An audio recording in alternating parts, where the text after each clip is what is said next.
Coalition in Kisumu's Maseno area.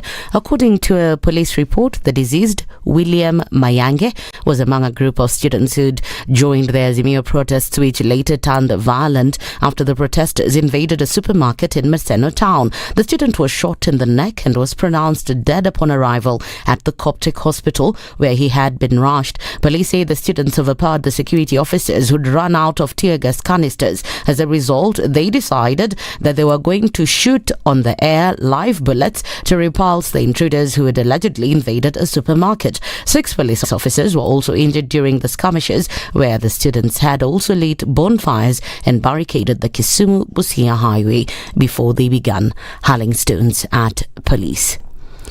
The Kenya National Commission on Human Rights says it's investigating allegations of human rights violations during the demos that took place yesterday. The body says it was following up on the reports of vandalism, arrests, injuries and allegations of the use of live bullets by police officers. It called on the Independent Policing Oversight Authority to launch a probe on the same. It also urged the IG of police to refrain from any use of live bullets against protesters, noting that it amounted to excessive force. The Commission reiterated that officers should act in a professional manner in diffusing tension during picketing. The human rights body further said detained protesters are to be treated in a humane way and their rights respected. The Azimio leaders who'd been arrested are expected to appear in court on Thursday. The leaders, including Ugunja MP Opiyo Wandayi, Kilifi Senator Stewart Mazayo, Amina Mnyanzi of Malindi and Richard Chonga of Kilifi South MP were arrested while leading demonstrations in Nairobi. They were kept at Kiambu police station until late evening when they were released on a cash bail of 50,000 shillings each. Wandai revealed the court date as he thanked the Azimio fraternity for their prayers. He added that the issues that Kenyans are raising through street protests can never be swept under the carpet.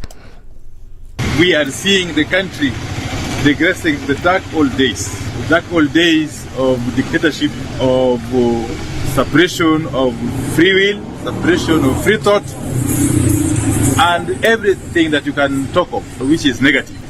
And we want to assure Kenyans that these are things we are used to, and therefore we are going to deal with them in the usual manner.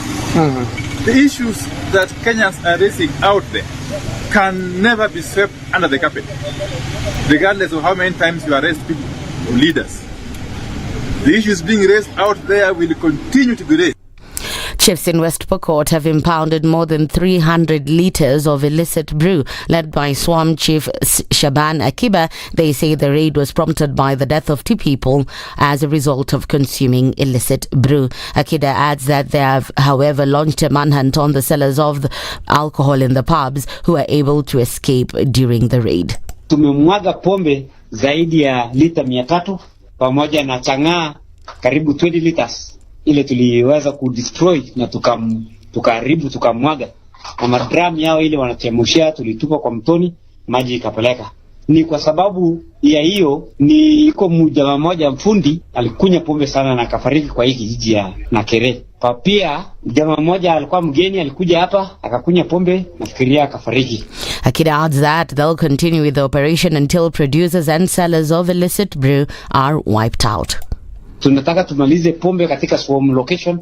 Hatutaki watu wakunye pombe kwa sababu tumeona ni dangerous, imeua watu wengi, na tuko kwa vita kama serikali, tuko kwa vita kama chief wa location hii, tuko kwa vita kabisa. Hatutaki pombe iendelee kwa hii sehemu. Tunapambana, tunataka tuteremuke sasa kijiji ya Longarkau na vijiji zingine ili pombe iishe kwa hii swarm location yangu.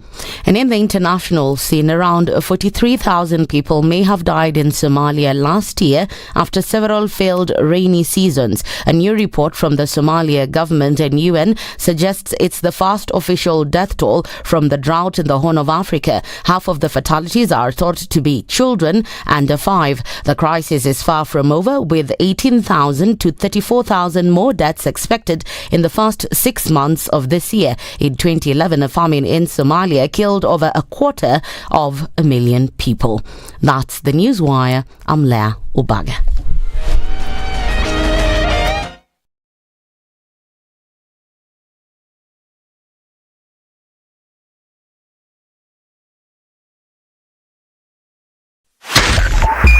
102.5 Spice FM, Kisumu.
Good morning and welcome to Tuesday. Interestingly enough, traffic has already started to build up at a few minutes after 6 o'clock in certain parts of the city.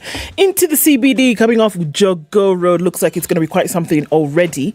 We're looking at some traffic also building on the Thika Superhighway, but, not for keeps, as we would say, coming out towards Muthaiga Square. Kiambu Road is going to build up a little bit here and there as well, but it's still early pickings this Tuesday. Let's wait and see how it pans out to be. SpiceFM KE on Twitter, talk to us there as we try to keep things moving this morning.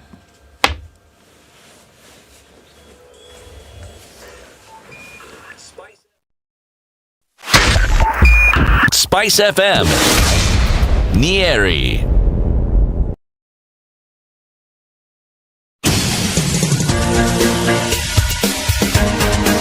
This is The Situation Room, the home of hard-hitting political commentary and penetrating insights about the state of the nation. This is a talk radio experience like no other. The Situation Room, a place for hard truths, debates, and elevated conversations. The Situation Room, witty, political, engaging, deep, controversial. In the room, we have C.T. Muga, researcher, academic, seasoned political observer, a fountain of wisdom in these politically uncertain times. Ndu Oko, Nigerian by birth, Kenyan by choice, communications expert, Pan-Africanist, a truth seeker and believer in people power, and Eric Latif, agent provocateur, the man in the chair, seasoned journalist, news hound, a man who believes in punching up, not down. This is the situation. Welcome to Tuesday. Welcome to Kenya's biggest conversation. Ndu? Yes. Otherwise, yangu ni poa. Very good. Very nice. Very nice. Very nice. City? Yes, please. Otherwise? Niko tu at least. Very nice. I saw another one. Guy said, huko nataka nitoke. Nasikia immediately. Yes. Anasikia immediately. What did you understand by that? I did not. I don't even know what he was trying to say. Maybe that he felt a sense of urgency to do something. I don't know. But in his mind, he was grammatically correct. Hey. No, that, my friend, there's a word they use in describing additions to any language. Yes, coinage. Coinage. It is called. It is called coinage. When you coin, yes, and you give it time, inaingia kwa age. Yes. Hey, where? Mainstream bana, wewe mazee, wacha kuniuliza matrick question asubuhi bana. Okay, habari yenu kila mtu. So yesterday, if you didn't go to work today, the employer has said you come twice. You come today and you come in the evening. utakuja double. Yes, and if you can't, you come on Sunday. Yeah. Let me tell you what we'll be discussing. From 7 o'clock, we will be talking about county assemblies in the country. So we know we have 47 county assemblies. We have 47 speakers of the county assemblies. We have 47, all those positions of leadership. Now, all those county assemblies have a forum. Just the same way we have a council of governors. County assemblies have a forum. It's called the County Assemblies Forum. The chairperson is the current speaker of Elgeyo Marakwet County, Philemon Sabule. He'll be here with us in the studio at 7 o'clock, and he'll be joined by the Secretary General of the Assemblies Forum, MCA Ngara Ward, Chege Mwaura. Those two gentlemen will come to us to talk to us about the state of county assemblies. We have very many questions to ask of county assemblies. There's a whole issue of accountability and holding and oversight and the legislative powers of county assemblies and how then they perform. People have started looking at county assemblies in a different light now, upon realizing the power that the county assemblies wield. So those two gentlemen will come and tell us about the work that they do. At 8 o'clock, we will have the Archbishop Anthony Muheria of the Catholic Archdiocese of Nyeri. He'll be with us at 8 a.m. talking about the church as an agent of positive change in society, what the church has been doing. Of course, Archbishop Muheria will have one or two things to talk about the current situation in the country with the demonstrations and all. Plus, we'll talk about everything else. What's the church been doing as an agent of positive change in society? At 9 o'clock, we talk to Dr. Isaac Kalua Green. Dr. Kalua Green is the CEO of the Green Africa Group. He is a man who is well known for championing green and environmental issues. He'll talk to us about growing trees for profit. What do you ought to think of growing? How to grow it and where to grow it? And how does a tree make you money? Those three will be with us. Those are the three conversations for today. Simbaya, senior. Simbaya. And then we'll talk about now what's happened across Africa. Very many things. Updates on this thing that was happening in Mozambique and Malawi. It was called Cyclone Freddy. That one. Right. So we've seen that the rains have subsided quite some. Essentially, the cyclone has gone into the sea, as it were. So obviously now the waves have now reduced its strength. And as it's come now towards a northerly direction, what has happened, unfortunately, is that it's left quite a lot of damage in its wake. The lights are still out in Malawi and parts of Mozambique. Most parts of Blantyre continue to be in darkness, and water has been shut off. Roads have been destroyed. It is easily the worst flooding that has been seen, rather the worst effects from flooding of this nature that has been seen in this part of southern Africa for decades. Government is trying to work with relief efforts, rescue efforts. A number of people have died. The number is upwards of 300 already, and quite a number of people missing still. Of course, Malawians are crying out, saying that the rescue efforts for those who may have died and not been found need to be ramped up. And they're really complaining about that the government is not doing as much as it ought to, or not working with as much speed and effort as it ought to find the missing. Was it as bad in Mozambique as it has been in Malawi? It was not. It was bad in Mozambique, but it was Malawi that got felt the full brunt of Cyclone Freddy. Wow. All right. 14 after 6. Good morning. Let's take this quick break. We're live streaming the show on our usual platforms, YouTube and Facebook. If you're online, let us know where you're tuned in from. We will take a look at the weather forecast, and then we will do the shout outs. This is the Situation Room, the only way to start your day. You think you can guess the year? 2007. That's when the theme song, that's when it premiered for the James Bond movies. You're half correct. But in terms of guessing the year? Okay, if not 2007, then 1963. Oh, now you're just throwing things, eh? You're throwing the sufria and everything outside. The Spice Drive. Big hair and the biggest hits from the best decade. Getting jiggy with it. Reggae Tune in to the Spice Drive with me, Edward Quatch, 3 to 7 in the PM. The Spice Drive, only on 94.4 Spice FM, Nairobi. Damn. 15 degrees and cloudy conditions in Nairobi this morning, highs of 22, and we'll see lows of 15. It's 15 and cloudy in Nakuru, highs of 20. It'll go to highs of 23 in a cloudy Nyeri at 16, and at 11 degrees, Eldoret is partly cloudy, and we'll see highs of 22. It's partly cloudy at 25 in Mombasa, highs of 31, coming down to lows of 25, and Malindi is cloudy at 26, with highs of 31 Tuesday. It's cloudy at 18 in Kisumu, highs of 25, and Kakamega is cloudy at 17. We'll go to highs of 25 and lows of 15. Cloudy at 17 in Kampala. 25 is partly cloudy in Dar es Salaam. It's 15 and cloudy in Johannesburg, going to highs of 27. 26 and clear in Lagos, and we'll see highs of 33 here. 24 and cloudy in Kinshasa, highs of 31. And at 14 is hazy in Beijing Tuesday afternoon. Highs of 20 and lows of 10. It's 10 degrees and cloudy in Paris. Highs of 15 and lows of 9. And we'll see lows of 11 in a cloudy London at 10. 6 degrees and clear Monday night in New York. Coming into Tuesday, we'll see highs of 10 and lows of 2.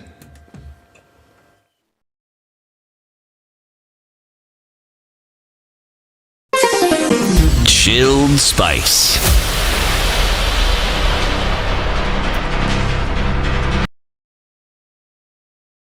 Mature, intelligent talk every morning. Spice up yourself.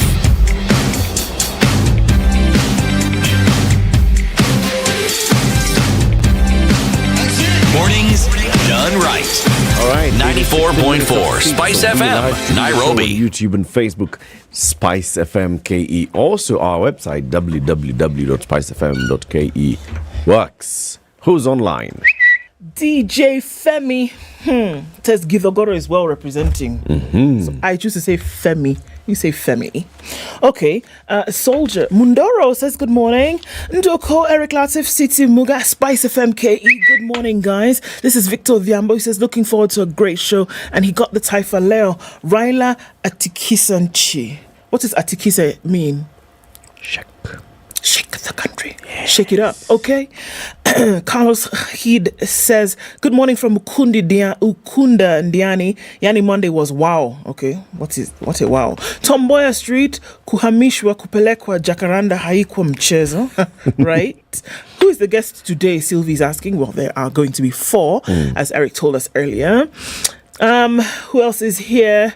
Listening from Nyali, Mombasa, that's where Tyrone is. And Nanyuki Town is tuned from Paul Mugo. Let's go out and win, Simba says. Let's do it. And Andrew Franklin says, good morning from a rain-drenched, totally blacked out Chalby Drive in Lavington. Nature gave, but Kenya Power took away. Wow, good morning, Andrew. Okay. Happy Tuesday. Kimilili, well tuned. Amos Freeman, good morning. The situation, Kisumu, locked, loud and clear. Kenya is at a crossroads, Atieno says. All we need is honesty. A 15-point agenda is not the issue. There's a choreographed plan to have ICC magnitude of crimes and blame it on a few Kenyans. Really, Atieno? You have some intel we don't know? Narok East is listening, according to Paul Ntaia. Makindu Makweni Tukolokt says Lukasa. Joguna is tuned in. Rather, Amos is tuned in and Samuel is present. Amos Gishamba is tuned in as well. Okay, quite a number of people on here this morning. Malimo, we see you from EMC. Ondicho's tuned in from Mwingi and Samuel Karanja as well. Paul Mugo, we've seen you. Stanley's here. Dennis is with us as well. Okay. Kabila Mboya says good morning. Yes, we see you. And Bewa Machar tuned in from Machakos. Asingo Brian from Rongai. Shaibu Jallo is tuned in from Sierra Leone and he says, listening from Freetown, West Africa. Ndu, una they bust my brain with insightful discussions every day. You understand what he said? Una they bust in brain. Okay, bro. Una, as in all of una. Una, you people, they bust in brain. Okay. Robert Mbogo tuned in this morning as well. Jane Duta says, good morning. Always a fresh breath of air.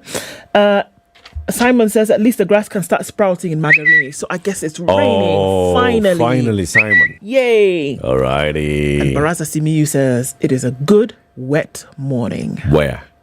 In where Simon is. Baraza Simiyu. Okay. On YouTube?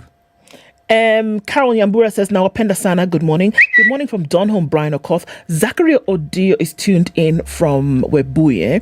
Mwangi says, good morning, people tuned in from Melbourne in Australia. Watching from Sacramento, California in the US is where Paul Nzengu is. And Joseph Kivai is tuned in from Mikindani, Mombasa. Tuned in from Australia as well is Douglas, and Willis Koi is watching this morning. We see you guys. Thanks for joining us. Karibuni sana. Karibu kila moto. Sitimuga. Sasa leo. But are we still in the country of East Africa called Kenya? Yes, we are in the country of East and Central Africa called Kenya. Horn of Africa even Horn of Africa. East Africa, Kenya. How easy it is to defeat people who do not have kindle fire for themselves. Sasa hiyo unasema nini? Ile kindle fire. How easy it is to defeat people who do not have kindle fire for themselves. Hiyo mambo yote ni mingi. That is why ni proverb. Kindle lile ya kusoma. Si ule digital. Kindle ile ya kuchoma nini? Kulight. Kindle, not candle. Ama ni candle? Kindle. Ile ya ku. Ile unafanya ka flint. Kale.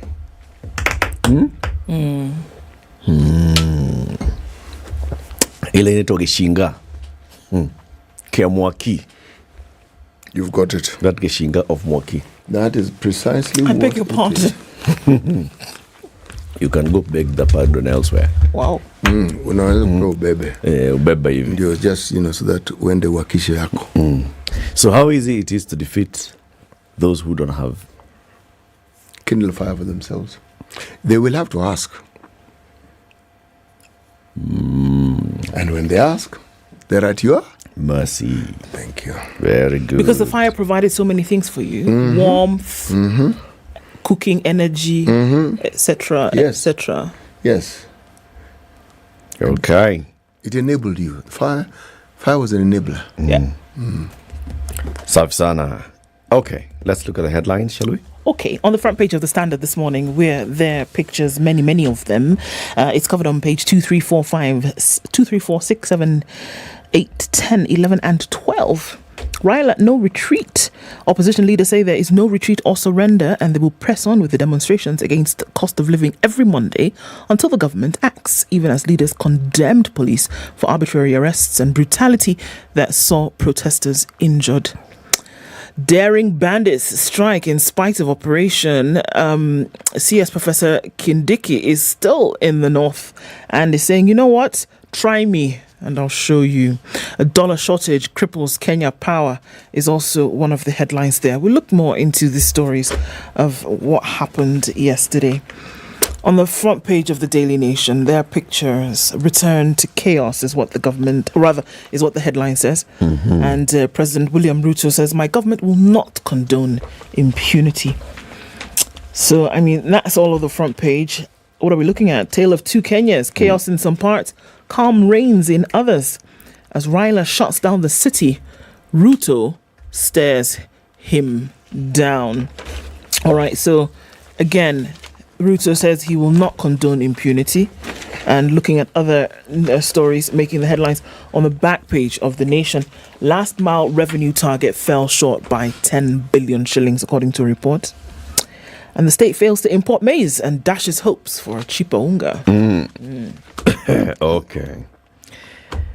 Let me tell you what's on the front page of the Business Daily.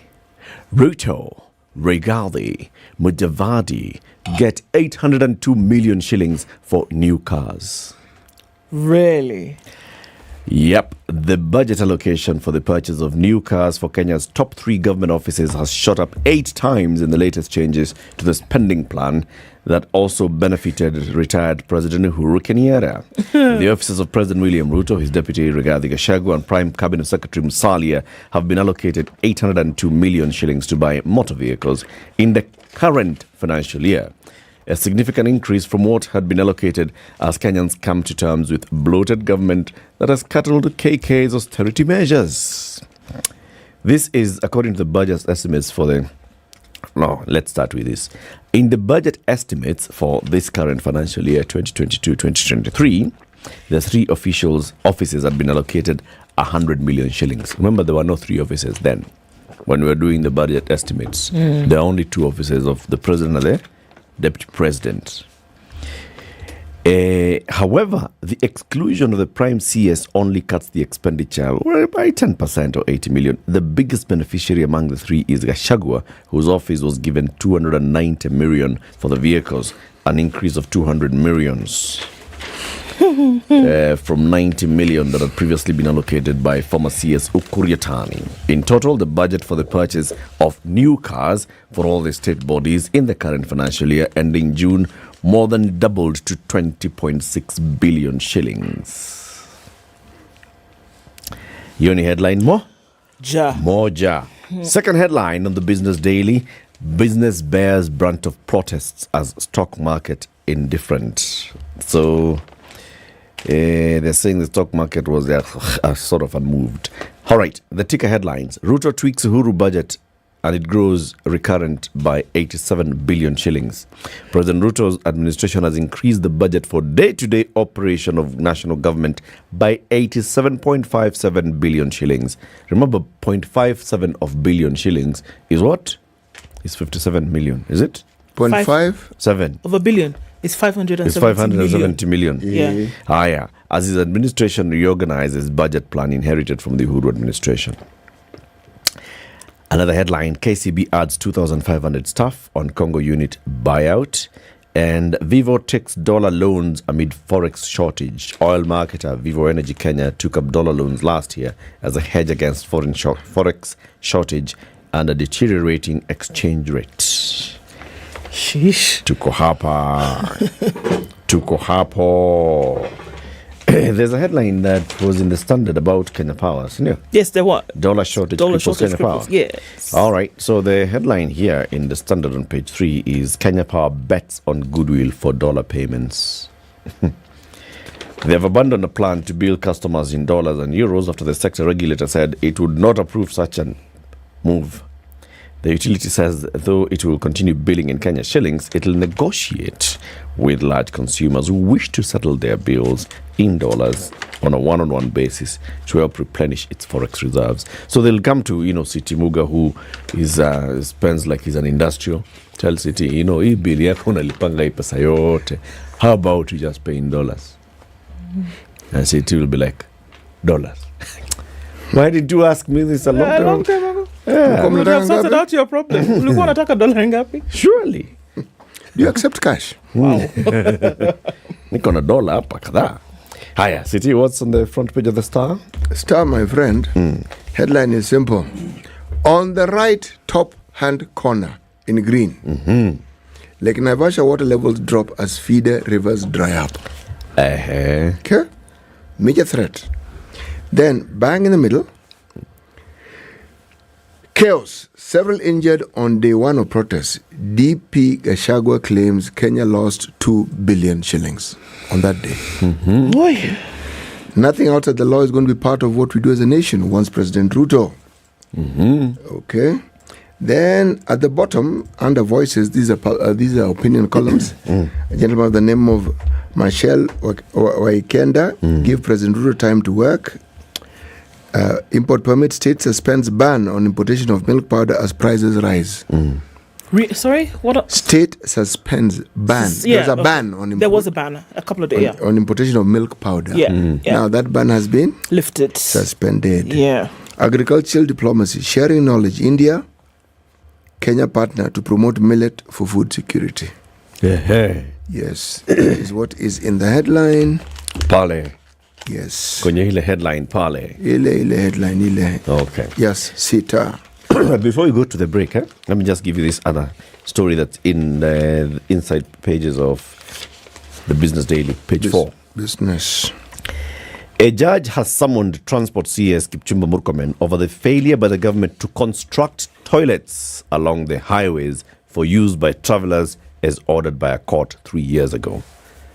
Please. Tapa Valley. A judge has summoned Transport CS Kipchumba Murkomen over failure by the government to construct toilets along highways as ordered by a court 3 years ago. Justice Ogutu Mboya of the Environment and Lands Court, Nairobi, yesterday directed the CS to ensure compliance with the orders issued in 2020 and appear in person in court on September 20th this year to explain the status. The order required the CS to constitute and chair a team that will include representatives from the Council of Governors, the Kenya National Highways Authority, Kenya Rural Roads Authority, Kenya Urban Roads Authority. The working group was supposed to formulate the policy for the provision of toilets and other sanitation facilities along highways to give effect to the right to a clean and healthy environment along the highways. Okay? This was a case taken by lawyer Adrian Kimotho in court. Enforcement of Article 42 and 43 of the Constitution about access to clean and sanitable environment and sanitation services. The court ordered the government to make sure when you are traveling on these highways, there are provisions for toilets. And now, up to date, they haven't done it. So Kipchumba has been told, we don't care whether it was the other guy, we talk about the minister. The Minister for Transport was supposed to have effected this order. Can you do it? We need to have toilets along the highway. Okay. If you think about it. It's 6:30. Kenya's biggest conversation takes that break. So when we come back, we look at those stories in detail. And we'll also be telling you why you ought to be taking a Minute Maid break every so often. This is the Situation Room, the only way to start your day.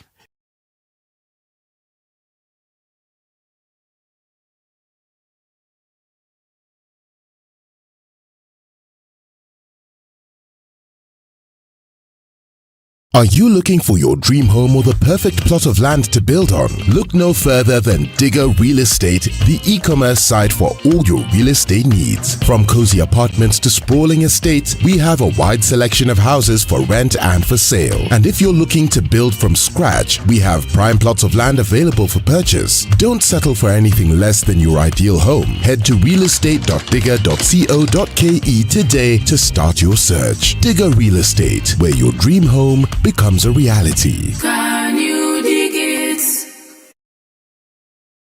Life is filled with lots of things. Routine, monotony, same old, same old. Boring. But here's a question. How much of life is filled with life? Join me and my co-hosts CT Muga and Eric Latif on the Situation Room from 6 a.m. to the top of the hour, and we're looking at traffic having built up in some parts. Jogger Road much busier than it was yesterday, and we're looking at that go out towards Landis. Haile Selassie really busy coming off Kamkunji, getting on to just past railways, and we're going to see some traffic coming off of Gong Road today, and it's going to touch on that junction. The Thika Superhighway busy coming in from Survey, and it's also starting to build up coming out of Westlands. Limuru Road will see some traffic as folks getting into the city. Number of schools that were not open yesterday will be opened today, so we're likely to see heightened levels of traffic as we get through the morning. We're looking at traffic on Kangunda Road. It's touching on Outer Ring, and also seeing the same coming off of Manyanja Road today, then going out and connecting on the Thika Superhighway. The Eastern Bypass already a beehive of activity this morning. Traffic flowing in and outbound. We'll keep an eye on things and see how it opens up. SpiceFM KE on Twitter. Tell us what's going on where you are. We want to keep things moving this morning.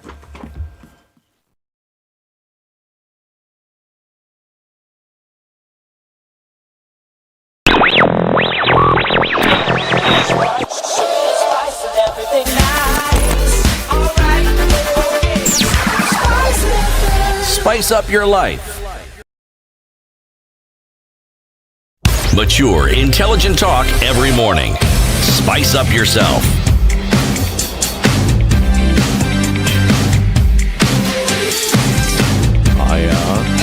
Mornings done. Daring bandits intensify raids in the North Rift in the full glare of the police. So while there was all these other things going on yesterday, the bandits are saying, you know what? We are still here. So don't just take us like that. Despite the Maliza Uhalifu operation, which was sanctioned by the government in February this year, armed bandits have continued to terrorize citizens in the north, cattle rustling prone counties of North Rift. Suspected cattle raiders killed a man and drove away. I don't know with what they drove away, but okay. 100 cattle in Kagir and Chemoy in Baringo North last week. It occurred in broad daylight while security personnel, including the military, conducted ground and aerial surveillance. Perplexing residents. Friday, Saturday, the suspected raided Baringo and On Friday and Saturday, the suspects raided Baringo North and Chamorogoin in Baringo South, carrying out similar attacks. It didn't stop because yesterday, more attacks happened. And this was after Interior CS Kithure Kindiki issued a statement regarding the operation's second phase.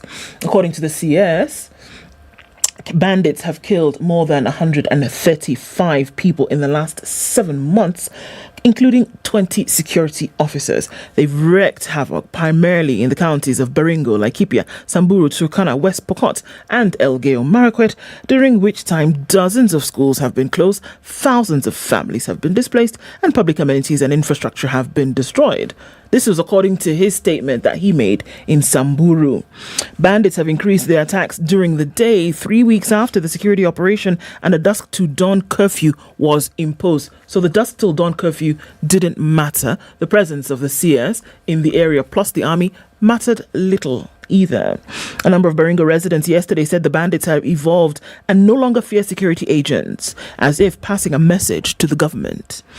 Tiati resident Julian Sakeno said the issue of banditry is complex and should be handled diplomatically. He said the government should ease the pressure and elevate itself to the level of aggressor by providing them with an audience. He suspected that the bandits' illiteracy was to blame for their failure to take the ultimatum seriously. Now, isn't that just very interesting?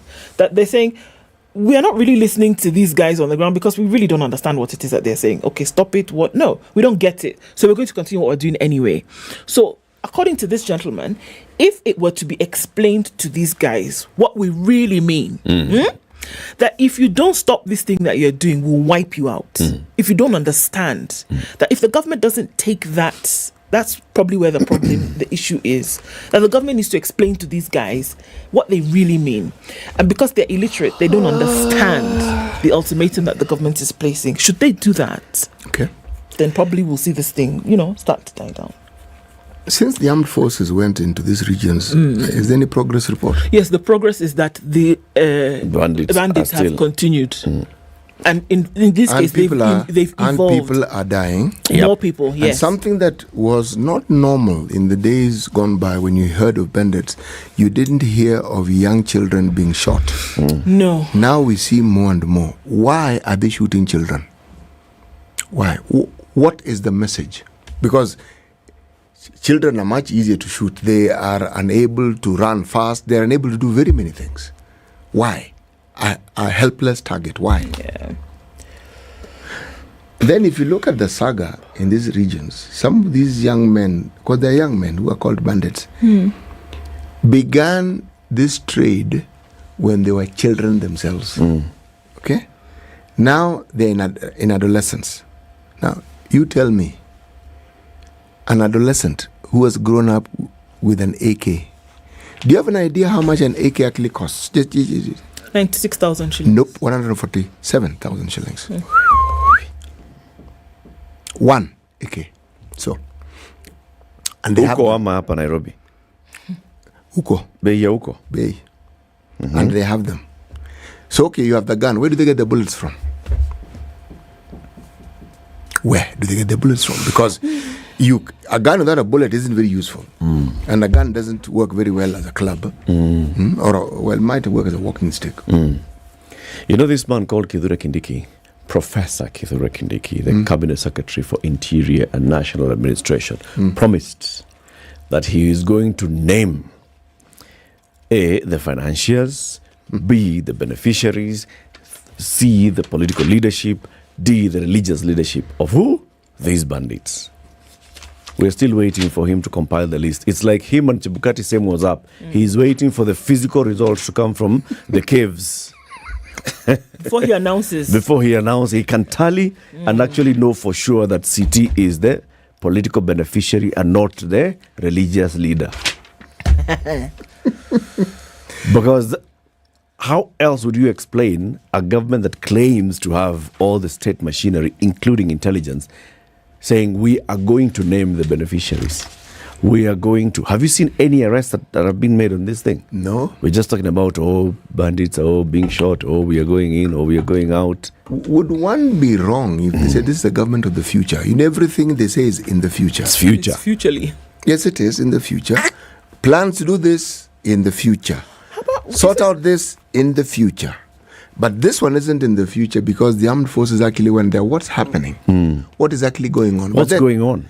They're know, due to give their first. Okay, so in this thing that they played around with and they cheated us, that the constitution allows them to send the military there if the military is working under the police. The requirement for that one is still that every month you give an update to Parliament. Have they given an update? Okay. A month is about to come to an end. What update are they going to give Parliament? What are they going to say? That, our military first had to go and acclimatize, and then we do the survey, and then now we realize that our military, the kind of uniform that we had given them was not appropriate for this region because the terrain. So they came back to Nairobi and they picked down their newer uniform, and now they've gone back there. So the operation, what we have been doing, Honorable Chairman, is to... What are they going to tell the Parliament? Okay. Isn't it about time that one of two things happened? I think it really is about time that, number one, there is now acquiescence to the fact that they really do not know how to deal with this issue. Yep. Or that they do not want to deal with this issue. It's one of two things. Don't know or don't want. It's about time because this nonsense is ridiculous. But while this is happening, people are dying, Yes. People's livelihoods have been destroyed. What did we talk about? Even in the proverb that you gave the other day, look at it. What are we talking about? Somebody's entire everything. 100 head of cattle. Gone. That is his everything. That is what he will use to educate his children. He will feed his family. He uses it as his wealth index. Everything gone in a day. And he's not the only one. This happened to scores of people in this area. And there are families that have lost the breadwinner. So the breadwinner has been killed. Okay? Come on. And the livestock taken.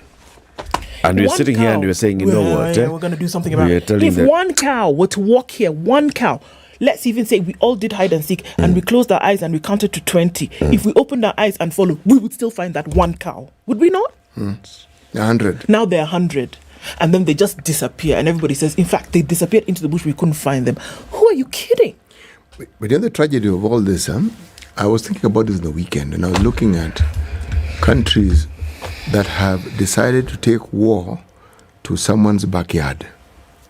Vietnam, Cambodia, Afghanistan with the Russians, Americans, and Vietnam. It's a guerrilla warfare. The likelihood of winning is next to zero because that terrain, that's where they've lived. That's why they butchered the Americans in the Vietnam War in the 60s because you took it to them and they're saying, okay, really? Come. Okay, come. Let's show you. Wait, who do you think you want to fight where? Is that not what exactly is playing out here? The Russian might went to Afghanistan. 10 years down the line, with their tails between their legs, back. Do you know what Pokot is? If you look at Pokot, do you know how easy it is for these people to go into Uganda, to go into Sudan? Do you know how easy it is to go into Turkana, just to disappear? And you will not find them at all. Now, can they also tell us, because one of the things that forensic science teaches you, when people have been killed, bullets tend to be lodged in them if they've been shot. Can they tell us where these bullets come from? Where is the source? Because there has to be a source. If somebody has a gun and doesn't have bullets, they're not very harmful. No, they're not. But so long as they have, and for them to continue doing this, it means they have a fresh and constant supply of it. This thing is approach it from the commercial level. Yes. And the government has been in existence for 60 years. Okay? We have had serious intelligence that's been gathered from this region. It is not about the people of Pokot or the Marakwets or the Turkana. It is not about those people. It is about the few beneficiaries of this, and they are few. And then those who do the business of supplying arms, those who do the business of off-taking the livestock and taking the livestock to the market. And those ones would definitely be known. Like I've said before, if you look at the number of police bosses that have come from this particular region, if you look at the number of intelligence bosses that have come from this region, of military intelligence bosses that have come from this region, senior military officials that have come from this region, if you talk to all those people and you ask, okay, do we have the capacity? They have the capacity. Okay? Yote ni mchezo, ni mchezo, ni story. There's a story that is from Kakamega County. So there's a woman called Abigail Vutabwa who is 20 years old. Mm-hmm. She has a 2-month-old son called Cleverton. Okay? Mm-hmm. This one day, Abigail is working in her mother's compound. She's sweeping the compound. A woman, and also washing clothes. A woman walks in wearing a nurse's uniform. Okay? This woman had come in the previous day but didn't talk to people. So she just passed by, then they saw her. Then today she comes and enters the compound and says, habari yenu, mimi ni nurse, nakuja kuangalia mambo ya COVID, chanjo ya COVID hapa. So Abigail tells her mother, Mom, this woman is asking about vaccination status. So the mom goes into the house, mom comes out with the vaccination certificates and shows the nurse. Nurse looks at it, says, fine, this is good enough. As nurse is walking away, talks to Abigail who's washing her clothes. Would you like to work? Would you like some work as a domestic worker? There's a friend of mine who just got a baby and she's looking for a house help. Would you like that kind of work? Yeah. So they shake hands. Abigail says from this point she doesn't know what happened, but she just found herself carrying her baby and walking away with this nurse. They leave the house, wanatembea tu. They went up to Muliro Gardens, which is in Kakamega. When they got to Muliro Gardens, this nurse bought snacks and fruits and drinks. But our girl, Abigail, did not take any. She didn't take the soda or the juice. She did not take the snacks or mawowo or maringos. None of those. So the woman then talked to another woman on the phone, whom she said was a colleague from work who needed a nanny. She told me the nurse was waiting for us at Nabongo Clinic. When we got there, I was asked to sit at the waiting bay as she spoke to one of the nurses. So they went to Nabongo Clinic. Our girl Abigail is carrying her baby. The nurse tells Abigail, wait here as I go and talk to the nurse who wants the job. Shortly after, the nurse comes out and tells Abigail, hey, you need to change your baby. So change. Change tango. Abigail is like, I didn't carry a nappy or anything to change or a diaper. She's like, let me give you some money. Go and buy a diaper there at the shops. Then you come, we change the baby because mtoto asikaa hivi. Si ndio? Abigail leaves the baby with the nurse. Oh, good Lord. And goes to buy diaper. I already know. Abigail comes back. No baby. Nurse missing. Baby gone. Ask, ako wapi nurse? Nurse gani? Yule nimeachia mtoto. Si ameenda. And that was it. So? Baby gone. Nurse gone. Till today? Yes. And that's how Abigail lost her baby. Yes. Abigail and her 2-month-old baby parted company that day. This is 8 days ago. Baby gone. Baby gone. Okay. Evil. Kakamega police boss Joseph Kigen says they received the report and they are working with the DCI to find the missing child. First, they even need to establish who is this woman. Who is this woman? Is she a nurse? Like that.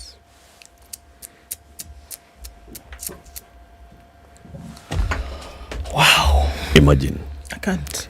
I actually can't. I'm unable to imagine. Like that. Shiti, tell us a story. All right. Now, how smart farming improves capital city tap water access. This is a story Smart of farming improves tap water access. capital cities tap water access. Okay. Okay. 142,849 farmers in mobile data among monitoring, while 79,000 under sustainable practice. Let me tell you the story, okay? Okay. Stephen Macharia has religiously grown his crop near the Sasumua Dam, which supplies Nairobi County. Macharia, who has been an active farmer for more than 20 years, admits that farming practices have been destructive. He initially did not have expertise in soil and water conservation, but we have since trained on sustainable farming. Today, Macharia is among 55,342 farmers in the Upper Tana Nairobi watershed who are applying soil and water conservation measures thanks to training they have undergone.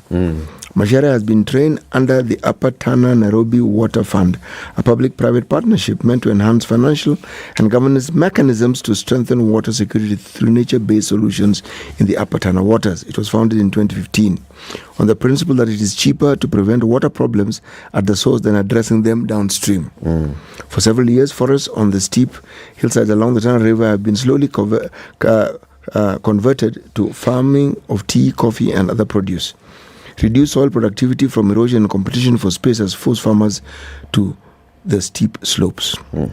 Okay, essentially, money was given to farmers in this particular region, and what they have actually done is whatever farming practices they had, they have renovated these, and I'm using the word renovated deliberately. They've overhauled it, I think is a better word, and now over 5 million Nairobi residents can get improved quality of water. Why?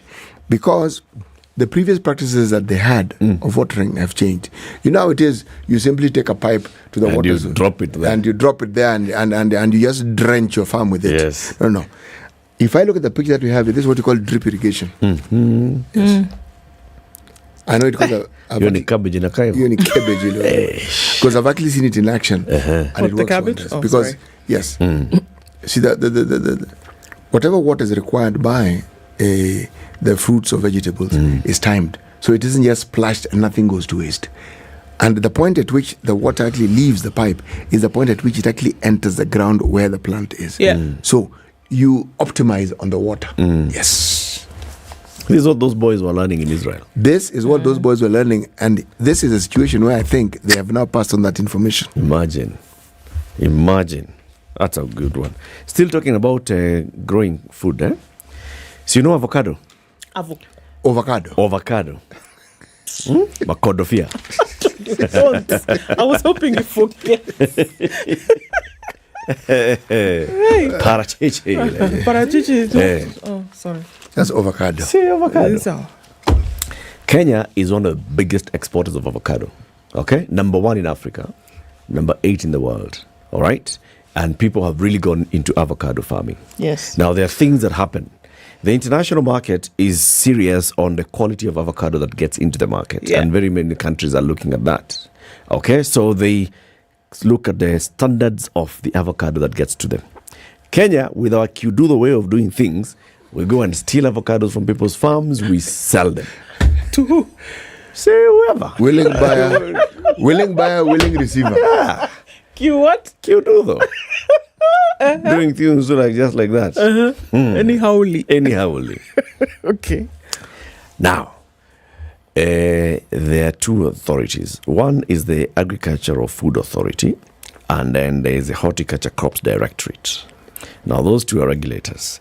They've come up with regulations on how avocado are going to be harvested, at what point you harvest the avocado, how you transport and handle the avocado, how you then take them to the market, including the export markets.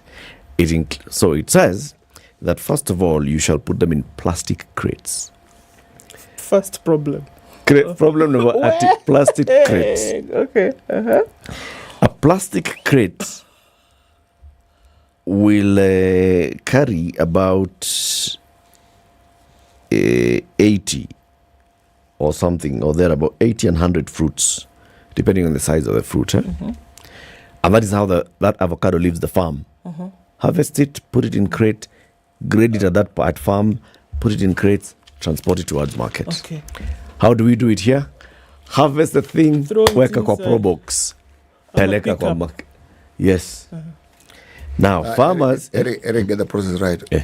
Lalisha kiti ya Provox ya nyuma. Then weka avocado. Jaza. Twende. Peleka kwa soko. Okay. I mean. Now, HCD and the AFA have gone to the farmers and told them, hey, people, you have to do this. Farmers are like, bwana wes, you give us now time then. Now how are we going now to start operating like this? Plastic crates unapata wapi? Sasa crate tunanunua wapi wewe hata? Na sasa ukisema hivyo sasa itabidi tuwe na Pro Box 3. Yeah. One Pro Box carries 6,000 pieces. Quickly. Hapo sasa unataka crate moja inachukua 100. Crate moja na carry 100. Sasa Pro Box ngapi kwa Pro Box? Sasa hiyo ni kazi ya kanta. Exactly. Oh no. Unatuharibia biashara wewe. Sasa itakuwa expensive. Peter Kuria, who is an employee on a farm, said transporting the avocado would require a truck as opposed to a Pro Box. Because a Pro Box carries 6,000 pieces, and if packed in crates, one Pro Box can only carry 15 crates. Unaona sasa. 1,500 avocado crates compared to 6,000. 6,000 avocado. Cannot happen. Hiyo ni mambo gani? Hiyo haziwezi kubali.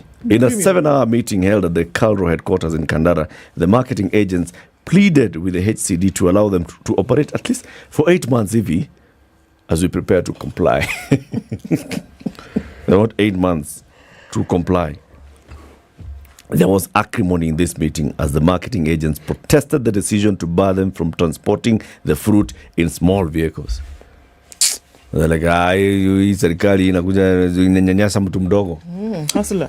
Kanyaga hustler. Serikali aina gani inakuja kunyanyasa mtu mdogo hapa? Sasa mnataka tufanye nini? Sarah Ndegwa is the HCD official who's in charge of this region. She said there's growing concern about the quality of the Kenyan avocado in the international market.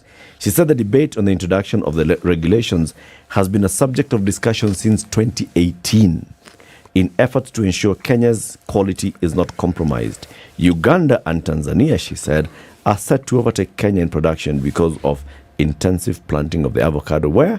In Uganda and Tanzania. And the way you guys are operating here, if we don't check our game, haya. Hii mambo gani? Sasa tuko Pro Box kununua kanta. Sasa watu wangapi hapa watanunua kanta hapa? Na mwezi kubali mimi na need to share. Yeah. Na ni avocado tu. Hii kitu tumekuwa hapa nayo miaka ngapi? There's also the whole issue of at what point do you harvest?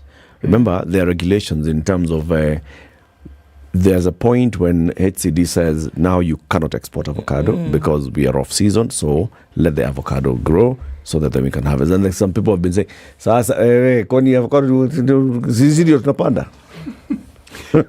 Kuuza avocado ni kitu kunyima mtu kweli. There's this small detail, and Eric was right. Those who grow the avocado and those who sell them may not necessarily be the same people. Oh.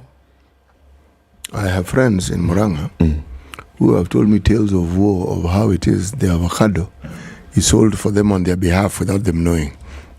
And without them benefiting. Yep. Yes. You wake up one morning and you find it was your empty. Avocado was harvested. Gone. It's gone. You know, when you harvest avocado and you harvest mangoes, you know the way you do it, because most people, you fell it. Yep. You cut it, it falls. Now, when it falls, it gets bruised. Yeah. And we can't have bruised. So there's a limit to where you can take it. Yeah. There's if a whole bruised, process. it will not be exported. But you see, talking about what people should do, which we like doing, is not the way to do it. I'm sure they've demonstrated, but keep demonstrating so that they can understand and see the benefits, that if this thing isn't bruised or if it's handled in this way, this is how you benefit. If they can't see the benefit, they will not change. C'est vrai? Well, good morning. It's 7 a.m.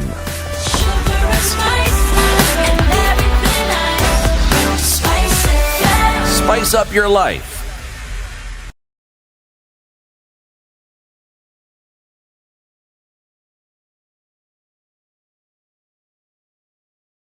Newswire, I'm Leah Ubaga. With Azimio leader Raila Odinga declaring every Monday a protest day in an effort to pile pressure on the government to address the rising cost of living, among other issues, businesses in Nairobi's CBD and other areas that demos are likely to be held risk losing profits every Monday. Odinga says he'll lead the demonstrations despite efforts by police officers to disrupt them in different parts of the country, making the announcement as a series of stopovers in Kamkunji, Isili and Mathare. Raila, whose convoy was fired with tear gas, maintained that he'll not be intimidated by police officers until the government addresses their demands. Tena Jumatatu ijayo tuko maandamano sawa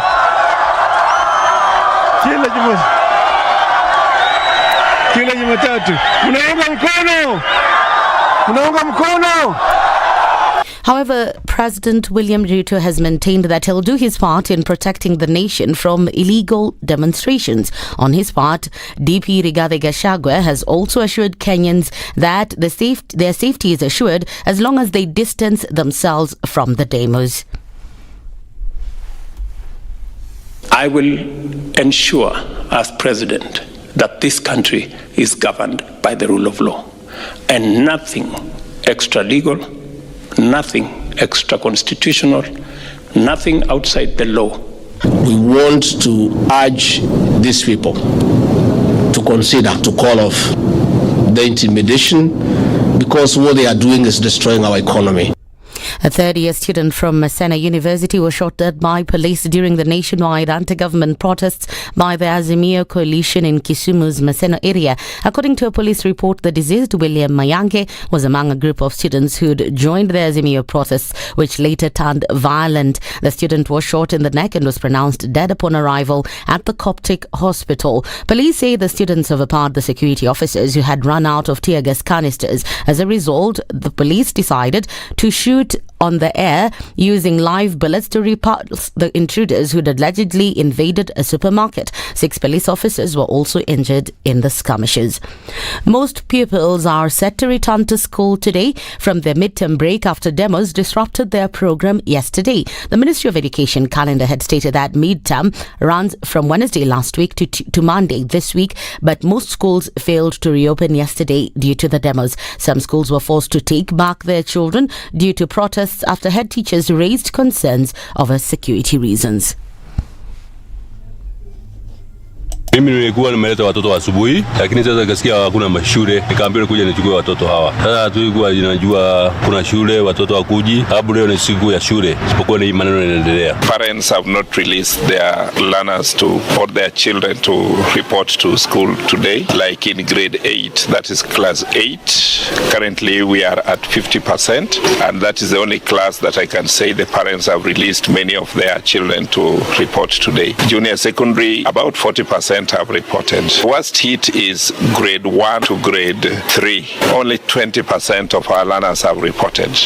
A Kenyan citizen residing in the United Kingdom has petitioned the High Court seeking to nullify the decision of President William Ruto to create an additional 27 Chief Administrative Secretary positions. Eliud Matindi says the decision by Ruto to nominate 50 persons for approval to be appointed to the office of CAS in the full knowledge that only 23 positions were created and recruited for is a gross violation of the Constitution. Ruto last week unveiled 50 people who, if successfully vetted, will assume office as CAS. The president's move has also been opposed by the Law Society of Kenya President Eric Theuri, terming it illegal, and the hearing of his petition is set for Thursday.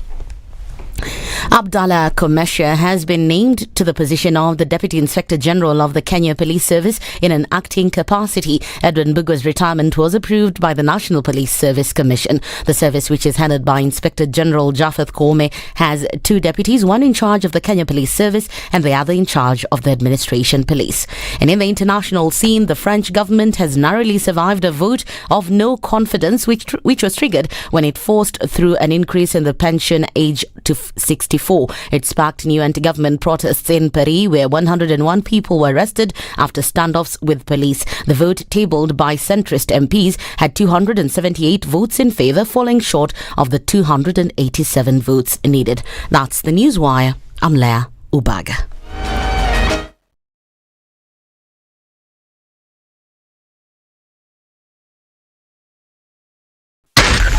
SpiceFM, Nakuru.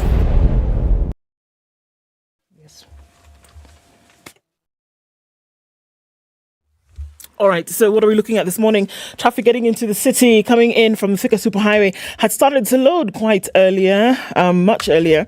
I'll probably see that getting it towards the CBD. All right, whatever's going on Jogo Road, spilling over towards Landis and then on to Kamkunji on Haile Selassie.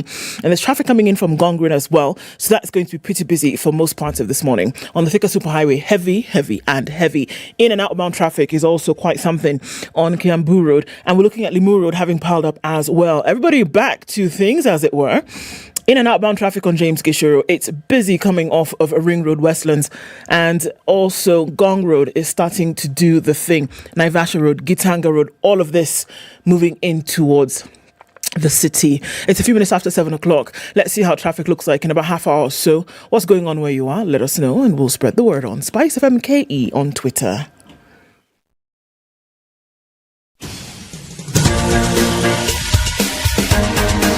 This is the Situation Room, the home of hard-hitting political commentary and penetrating insights about the state of the nation. This is a talk radio experience like no other. The Situation Room, a place for hard truths, debates, and elevated conversations. The Situation Room, witty, political, engaging, deep, controversial. In the room, we have C.T. Muga, researcher, academic, seasoned political observer, a fountain of wisdom in these politically uncertain times. Ndu Oko, Nigerian by birth, Kenyan by choice, communications expert, Pan-Africanist, a truth seeker and believer in people power, and Eric Latif, agent provocateur, the man in the chair, seasoned journalist, news hound, a man who believes in punching up, not down.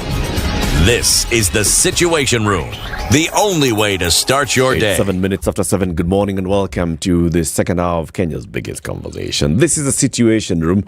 We're live on Spice FM. Welcome if you're just joining us on KTN Home. We are also live streaming the show on YouTube and Facebook. Spice FM KE. If you're just going back to work today and you're not at work yesterday, remember employer amesema kuja job mara mbili.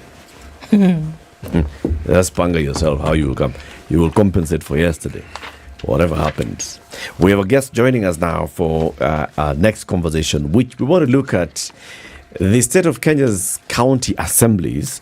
We know there are 47 county assemblies. Okay, so the organization of the county government is a county executive, which is headed by the who? By the governor. And then there's a county assembly, which is headed by the who? By the speaker. So those two form the county government. Whenever we talk about county governments, we only focus and concentrate so much on the governor's office. We actually forget about the county assemblies themselves. Only moments we talk about county assemblies are when, county assemblies have rejected the governor's nominees for various positions. County assemblies have told the governor where. Utajua ni sisi ni nani.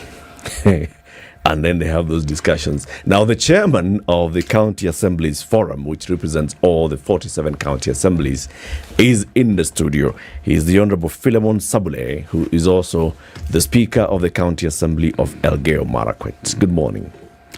Good morning. Karibu sana to the hot seat of the Situation Room. Thank you so much. Habari ya EMC? EMC ni kuzuri. Still fighting the issue of banditry, kidogo kidogo. But we are grateful that the government is taking efforts to compare the situation. Very good. What's the headquarters of Elgeyo Marakwet County? E10. That is the headquarters of all the athletes and runners in this country. It's the home the of home champions. Yes, home of Right. champions. So it's actually in E10. Yeah, E10. E10 is about 45 kilometers away from Eldoret. Yes. Yeah, towards Cabernet. Into that very scenic road between E10 and Cabernet. It is. There's no other road like that in Kenya. Actually, no, not even in Nigeria. And E10 is truly a very high altitude area. Right. Huko hewa ya huko mnakuja ile. Ile number 1. Okay. To welcome you to the show, this man called C.T. Muga gives the day's proverb every day. And he says this week's proverbs are from a country in the Horn of Africa, a country called Kenya. You've heard of it? A country called Kenya. So C.T. Confusion, isn't it? Completely. C.T., the day's proverb? Yes, how easy it is to defeat people who do not have kindle fire for themselves. How easy it is to defeat people who do not have kindle fire for themselves. Bwana Speaker, I'm listening. What do you make of that proverb? What's your interpretation of it? I think I'll take time to learn. Because that looks a bit complicated. Kindle fire with them. And what makes it difficult to beat them anyway? What's kindle fire? Let's start from there. Yeah, maybe we should start. CT, what's that? What do you think? Kindle fire. And it isn't an electronic gadget, just so that you understand. It's not the one for reading. Yes, I know. That's where your mind is. It isn't that. Yes. So what is it? So kindle fire is the small embers of fire. Yes, it is. Right. If you've ever lived in a rural area and you look at how people cook, whether it is what was formerly a log, there'll be fire at the end of it. Now that, when covered with ash, maintains the fire. That the fire doesn't go away. Yeah. So all you need to do is blow into it. Flame. And it flame. Bas. Now, I think you've got it. And in many rural settings, the time gone by, somebody could actually come to ask for that. Yeah, true. Yeah. It happens, yeah. You know the way people ask for salt and sugar in there? Yes. You That's ask for that flame, because that flame, that's what helps you now set up your own fire. Yeah. Yes. Watu wakiomba moto, that's what... Yes. Now in communities where they had cattle, dried cattle dung was also used in the same way. It retained fire very well. So again, you'd have a hearth, as they call it, where you'd have the fire. Now if somebody comes in, you take a broken piece of pot or something and you put it inside and you give them and they go with it. Naongelesha mtu ya Kerio Valley, hiyo mambo anajua. Anaelewa vizuri sana. Yes, I knew you would understand. Very right. That is why I've explained it. Yes. So now, having understood it, Honorable Speaker, what is your interpretation of this proverb? I think now this proverb, as CT wants to put it, is that perhaps the candle fire plays a very important role in engagement in society, how we protect ourselves, how we look at the challenges and such. And that perhaps it's very difficult to beat somebody with such a candle fire because they have everything they can start. You know, they could be down today, but with that candle fire, they can rekindle themselves and light up the fire again. Max? On a scale of 1 to 10, you've gotten 10. Well, he's understood it because very well. That's what it is. Yeah. Just think of what fire represents, the role it plays in the life of human beings. Forget the destructive aspects of fire because that's the way nature is, but the benefits of fire are immense. Completely. Yes, now, when somebody doesn't have access to it, their life can be extremely miserable. Kabisa. Sawa. Honorable Speaker, now introduce us to the County Assemblies Forum. What is it? Yeah, very well. So to start with, my name is Philemon Sabulei, Speaker of Elgeyo Marakwet County Assembly and the Chairman of County Assembly Forum. And County Assembly Forum, commonly known as CAF, is a coordinating body of all the county assemblies across the country. We represent them in all affairs at the national level. And we are also a lobby group on affairs of all the county assemblies. So I'm very happy to be here today so that Kenyans and all of us are able to understand really what are these roles of members of county assembly? What do they do so that, as you said, people do not just remember that there's county assembly whenever there are issues with the governor. County assemblies does a number of issues that are stated in the law. It's a law-making organ in the counties. They do the oversight. They represent their people. They pass the budgets. They engage in public participation on projects in our communities. They also approve key government officers like CCs, chief officers, members of the board, and those are the senior officers in the county. So the county assemblies really play a very integral role towards entrenching devolutions and supporting county governments in this country. In fact, I would dare say, without county assemblies, there'll be no county governments. Very well put. You know, we talk about the National Assembly being a budget-making parliament. Yeah. Would you just say the same about county assemblies? Yes, because county assemblies are a replica, 100% replica of what the National Assembly does. National Assembly appropriates funds for the national government. The county assembly, on the other hand, looks at the functions of the county governments as enshrined in our constitutions. And what that does now is to ensure that the county government only appropriate and uses funds as passed in the budget. So all that budgeting process, which is currently ongoing, and which culminates into the passage of budget in the month of June, is done by the county assembly, and nothing can be expended in the county government unless the county assembly has passed. If there are any variation, then they have to do supplementary, budget. That tells you that the role of that MCA is very important for the growth of devolution, because if they don't understand their role in budget-making process, if they cannot conceptualize the projects that the county government or the county needs to prioritize for that financial year, then it means there will be a big problem. So to an extent that they guide the expenditures and the budgeting process for that financial year, then that places members of county assembly in a very important, position and role in this devolution. And that's why sometimes here there is a bit of push and pull between the county assembly and the county executive. Why? Sometimes priorities differ. As a member of county assembly, they represent the voice of Mwananchi in that particular setup ward. And when they come to the county government and the county assembly for that matter, they want to speak up the priorities that meets the needs of the people. Mm-hmm. Before we even look at the politics of it, because, it's still, even though it plays this, representative and oversight role as the assembly, the politics of the day can almost not be removed from it completely. But let's look at the decade of devolution and how it has been with this system. How would you say that the county assembly system has fared so far in the roles that you've described? If you were to put it on a scorecard, what would it look like in what it was meant to do? We are now in our 10th year since devolution came to be in this country. And I know that structures were not there both for the county assemblies and the county governments. The appreciation of the roles, even by the MCAs themselves then, was not as clear as it is today. The understanding by the county government as what is the legal mandate and the position of the county assemblies was not as clear as it is today. In fact, in 2013, some county governors were forgiven for thinking that county assembly was a department in the county government, which is not the case. It's a totally independent institution.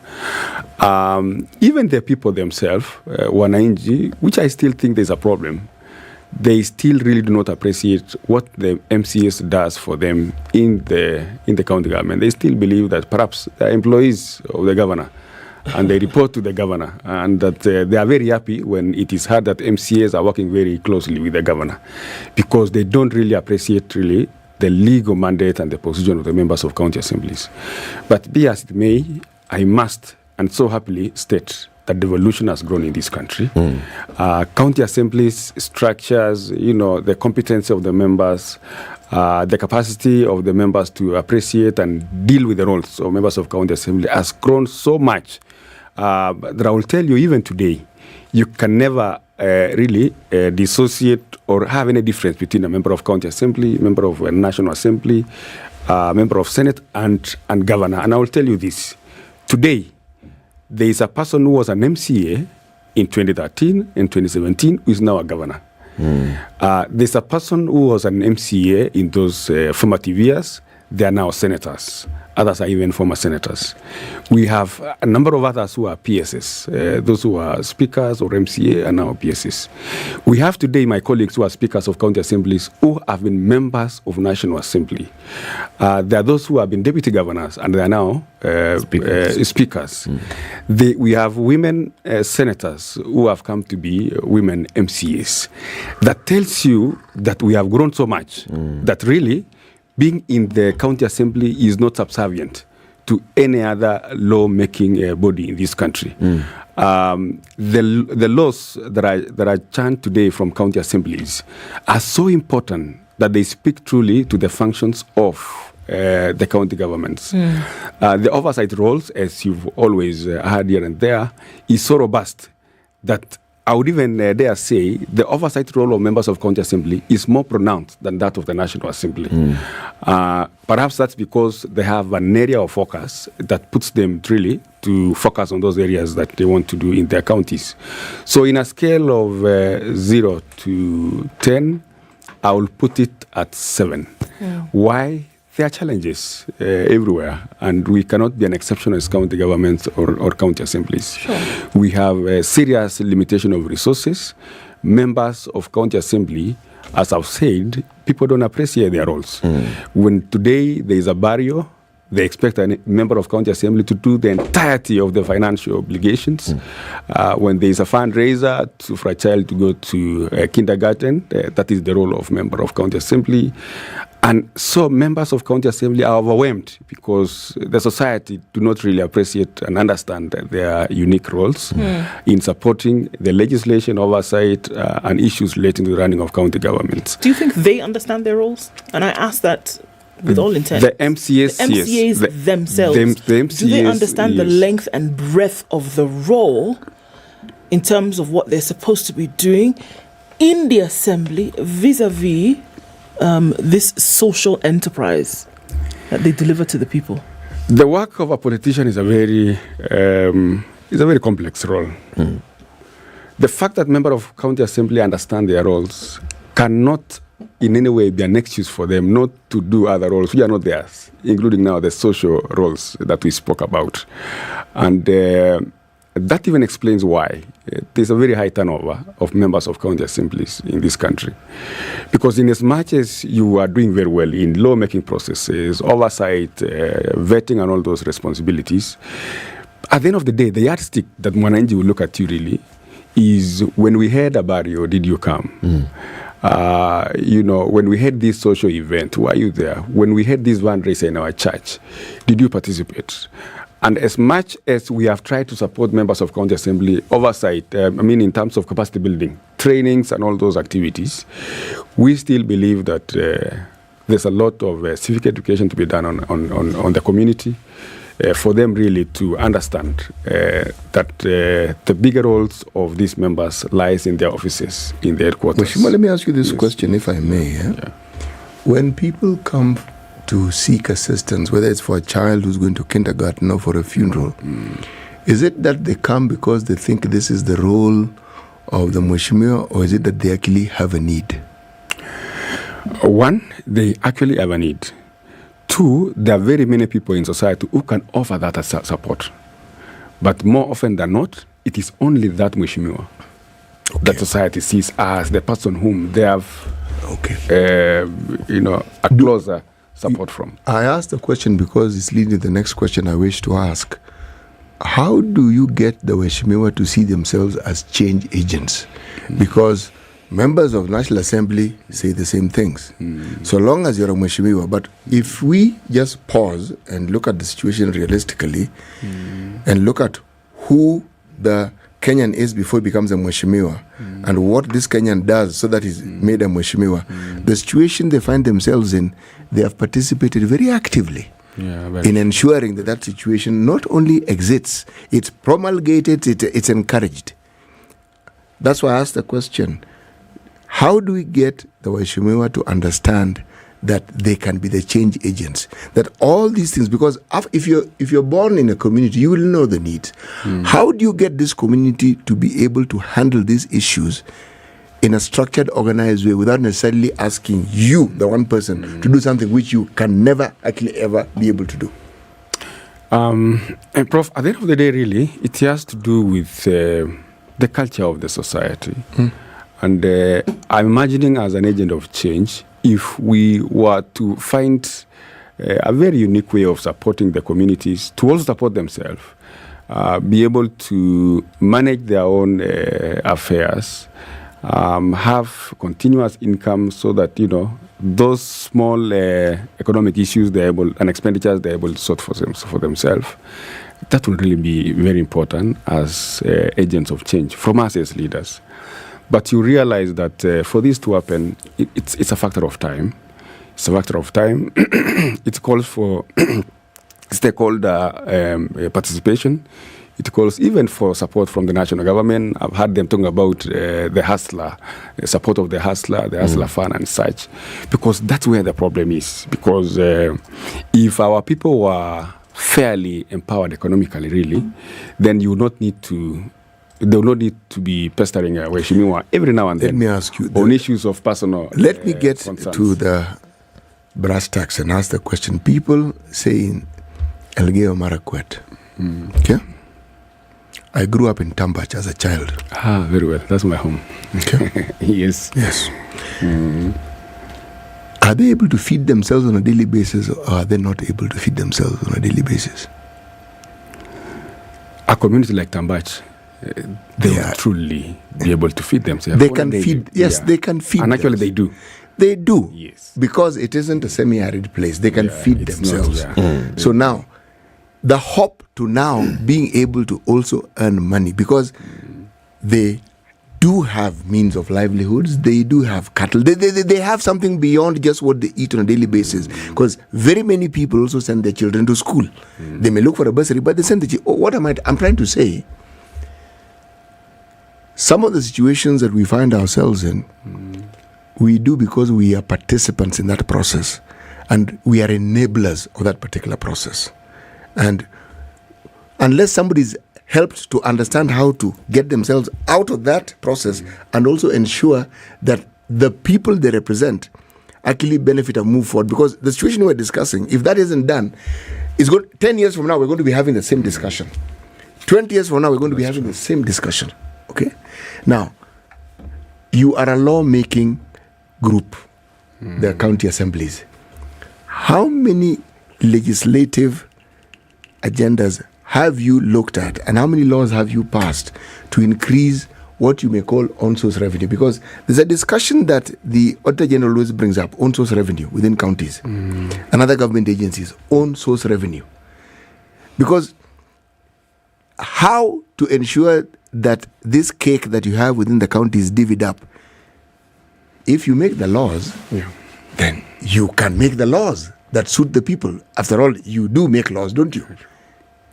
Now, are people well trained enough to understand how to make these laws and how to ensure that these laws are not just for today and tomorrow, but the things that look into the future? Because that's what the law is supposed to do. It's supposed to look into the future.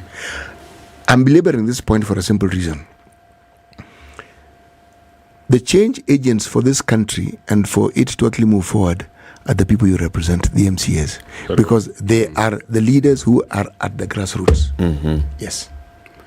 And if they don't lead that charge, then these changes we keep talking about will never happen. But they have to change first. Very well. I think you have a point. And I think that's the missing link in how now the leadership, and not just MCAs, even members of parliament, even senators, women rep, because all of them are parliamentarians in some sense. We have you here. Yes, for the members of county assemblies. So, and I think that's a challenge. The reason why I'm so focused is because of the importance that MCAs have. Forget these other people. The person who represents the so-called the Mwananchi is the MCA. This is the person what is it that county assemblies can do to shift this mindset? It is it falls within the mandates of the members of county assemblies because one, in terms of budget making processes, if members of county assemblies can focus on areas really that can support enterprises amongst the people, so that they're able to meet some level of financial and economic support, that will work very well. And even City mentioned about the issue of the on-source revenue. County assemblies, every year after passage of the budget in the month of June, there is a Finance Act that comes 90 days, thereafter. And this can be some of the sources in which if we put our money to support the enterprises in the communities, perhaps that can give them a bit of economic strength. In Elgeyo Marakwet last year, because I have the benefit of having been a speaker, previously again, we came up with the Women PWD and Youth Fund.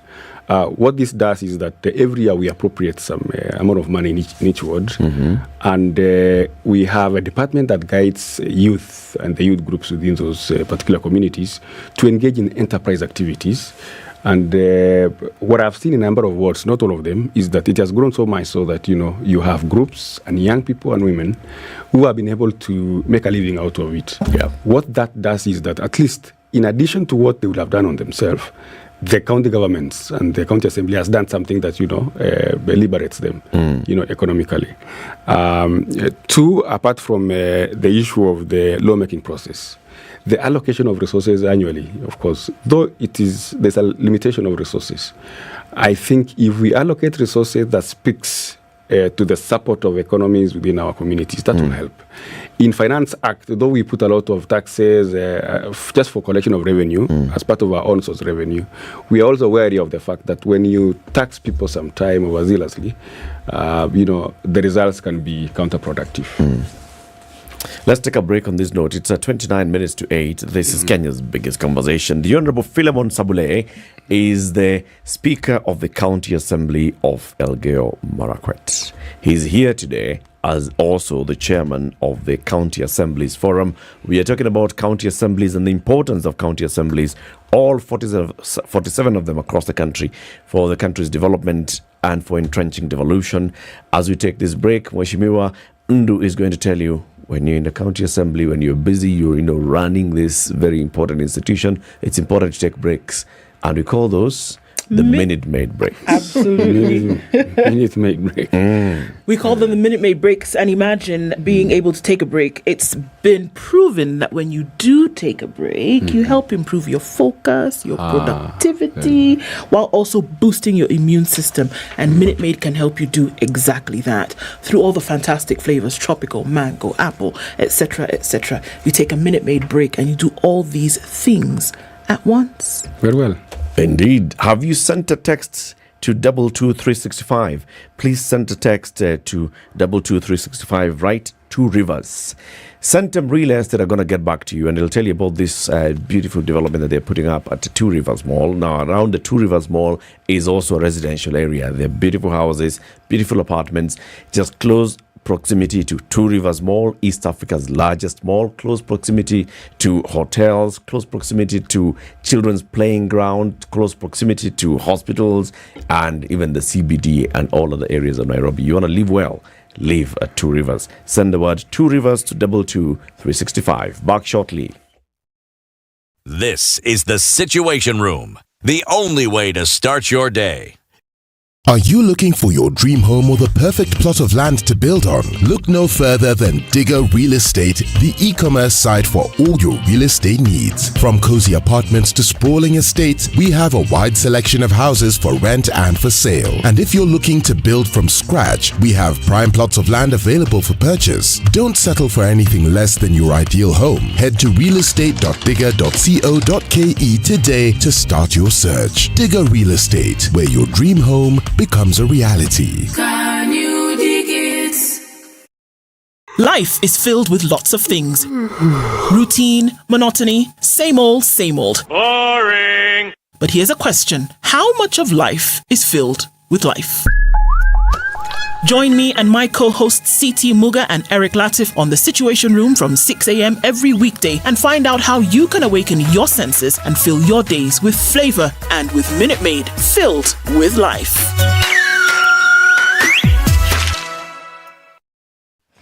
We're looking at cloudy conditions in Nairobi this morning at 16, highs of 22 and lows of 14. 14 and cloudy in Nakuru, highs of 20 and lows of 15.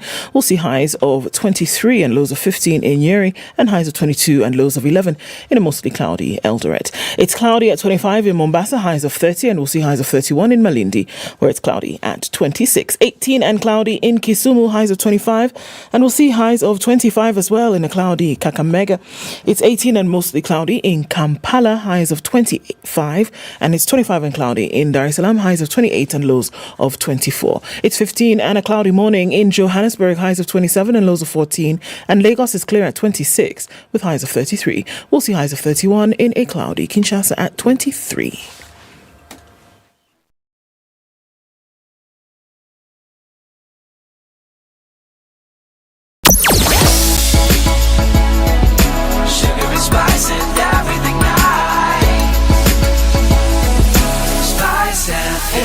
Spice up. Landis, really heavy traffic on Landis this morning, in and outbound. Folks are trying to run away from the inbound traffic and use the outbound route to go somewhere else. Not quite sure where, because it gets you back on Jogo Road, which is really heavy with traffic this morning. It's all coming off Outer Ring, and there's traffic that's going out towards Lunga Lunga and Lusaka, spilling over to the interchange on Likoni. We're seeing some traffic on the southern bypass heading out towards Langata Road, and right at Uhuru Gardens, some traffic then heading out towards the Nyayo Stadium roundabout. We're looking at traffic heavy on Gong Road, really heavy coming out towards the Junction Mall, Naivasha Road, then going towards Gitanga Road. A lot of it this morning. Tuesday feels like Monday suddenly. Let's see what happens in about half hour. What's going on where you are this morning? Let us know on SpiceFM KE on Twitter. Mature, intelligent talk every morning.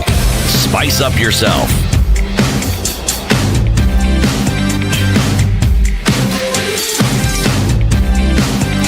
Mornings done right.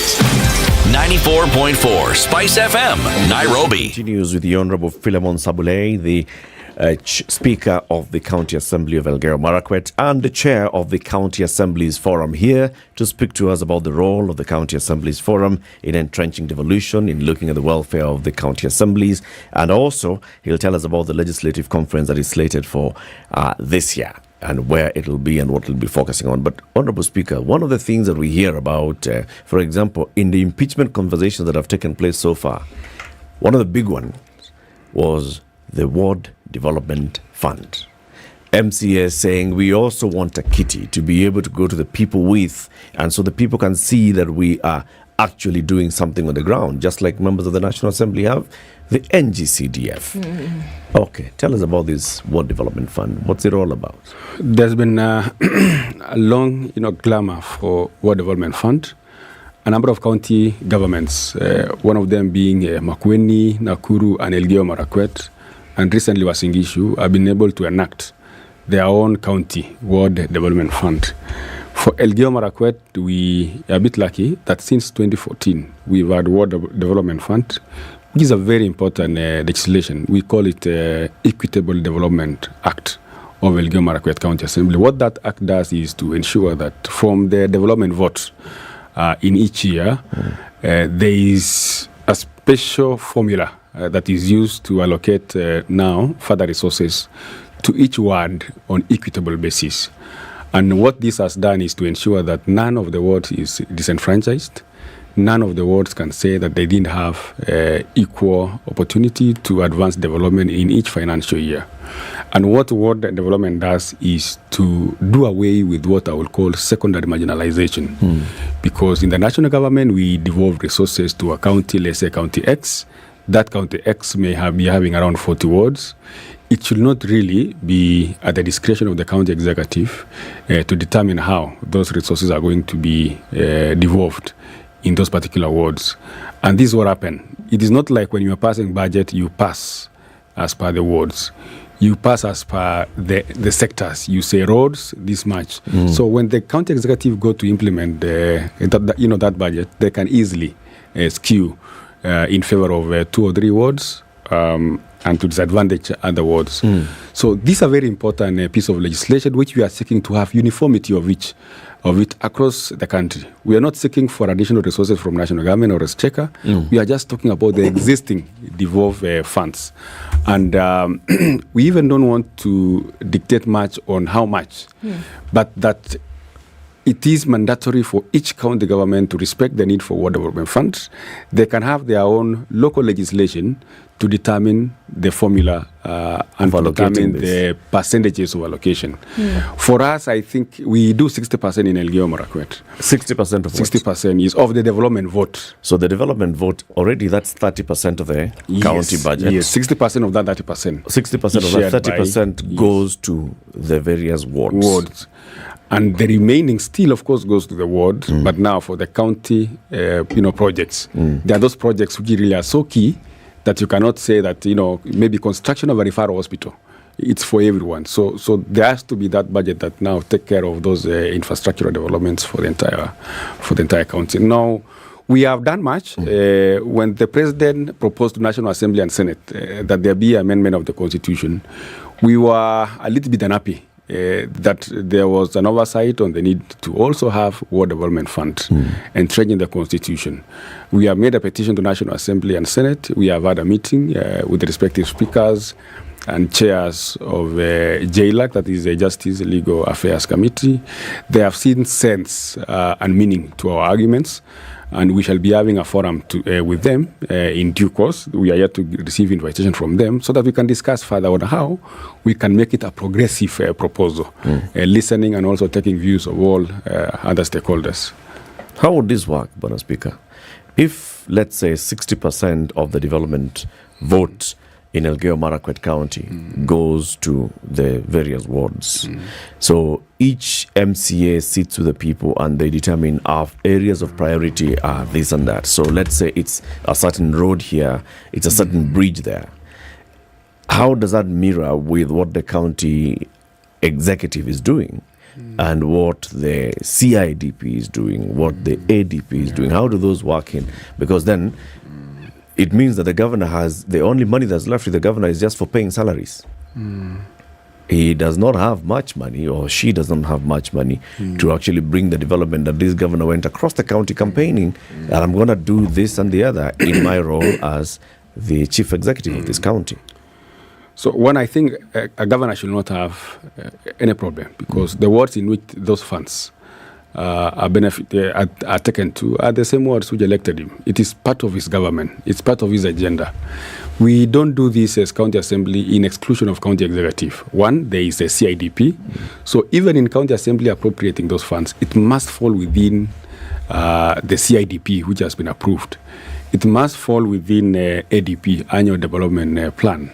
But how do we get CIDP and ADP? We robustly engage the people, and for us in Elgeyo Marakwet, we have Public Participation Act. We cannot do anything without satisfying ourselves that we have given meaningful engagement with the people, recreation and participation. So once we have CIDP that puts in the views of the people and that speaks to the needs of the people, we now break it down into 5 components, ADPs, year 1, year 2 to year 5 for that term. Within that financial year, priorities, it is the people. And for us, we do it. It's not just for the sake of formality. We really do it. Sit with the people. We have ward development committees that sit with the people and say, in this financial year, people, we had these priorities. Are we able to meet all these projects in a year? No. Which one can we do? These ones. And so even as a governor, really, you should be happy, that the county is progressing in a manner that development is guided by the people, which was the function and the purpose of devolution. 2, as I would want to say also, is that it is not really that the county assembly will take the entirety of the role. What we have always done is that the technical part of formulating CIDP and ADP also rests with the county executive.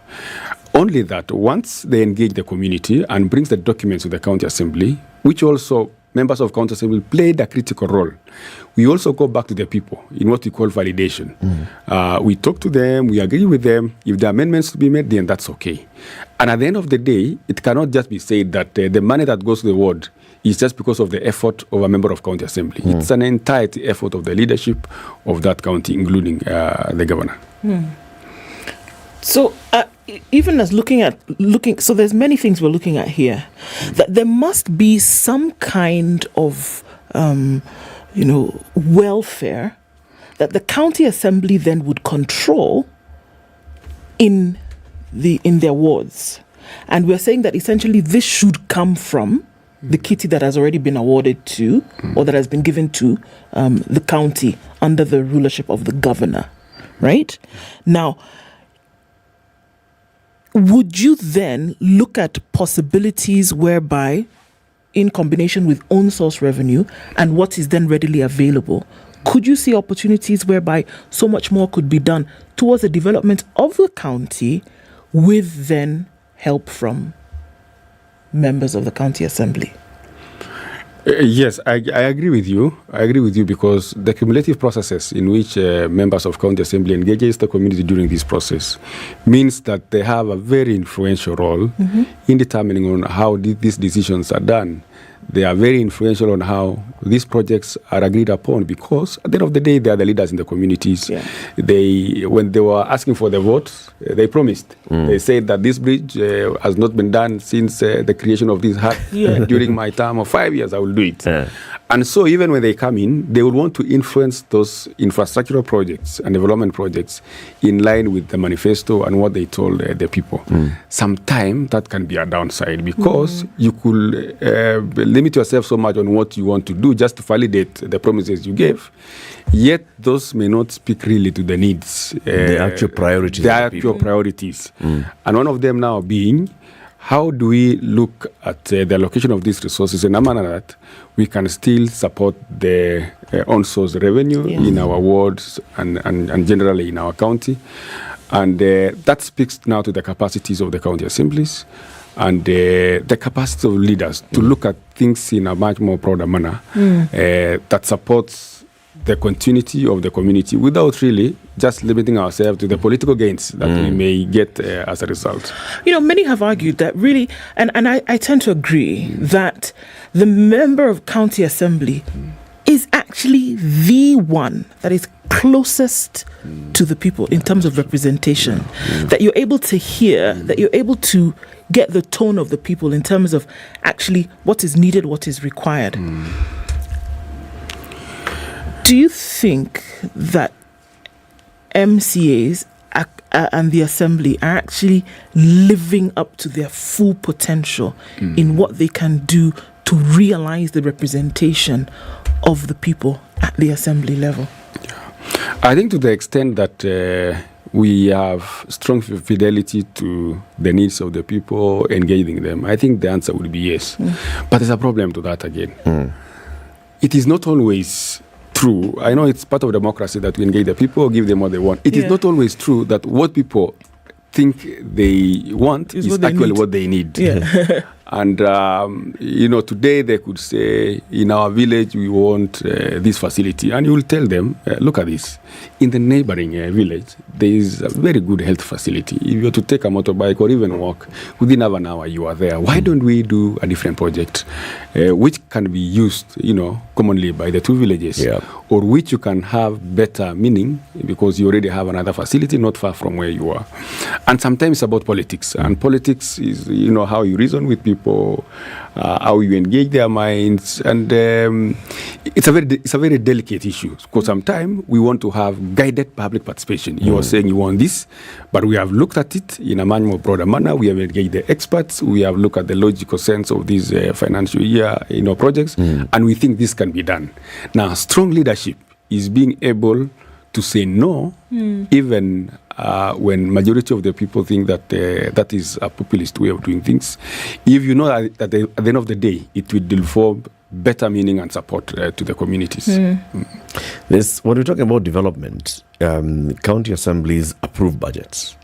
Now, many times we hear, even from the Auditor General's reports, that executives go ahead and overshoot the expenditure such that the mandatory 30% that should at least go to development is not even realized.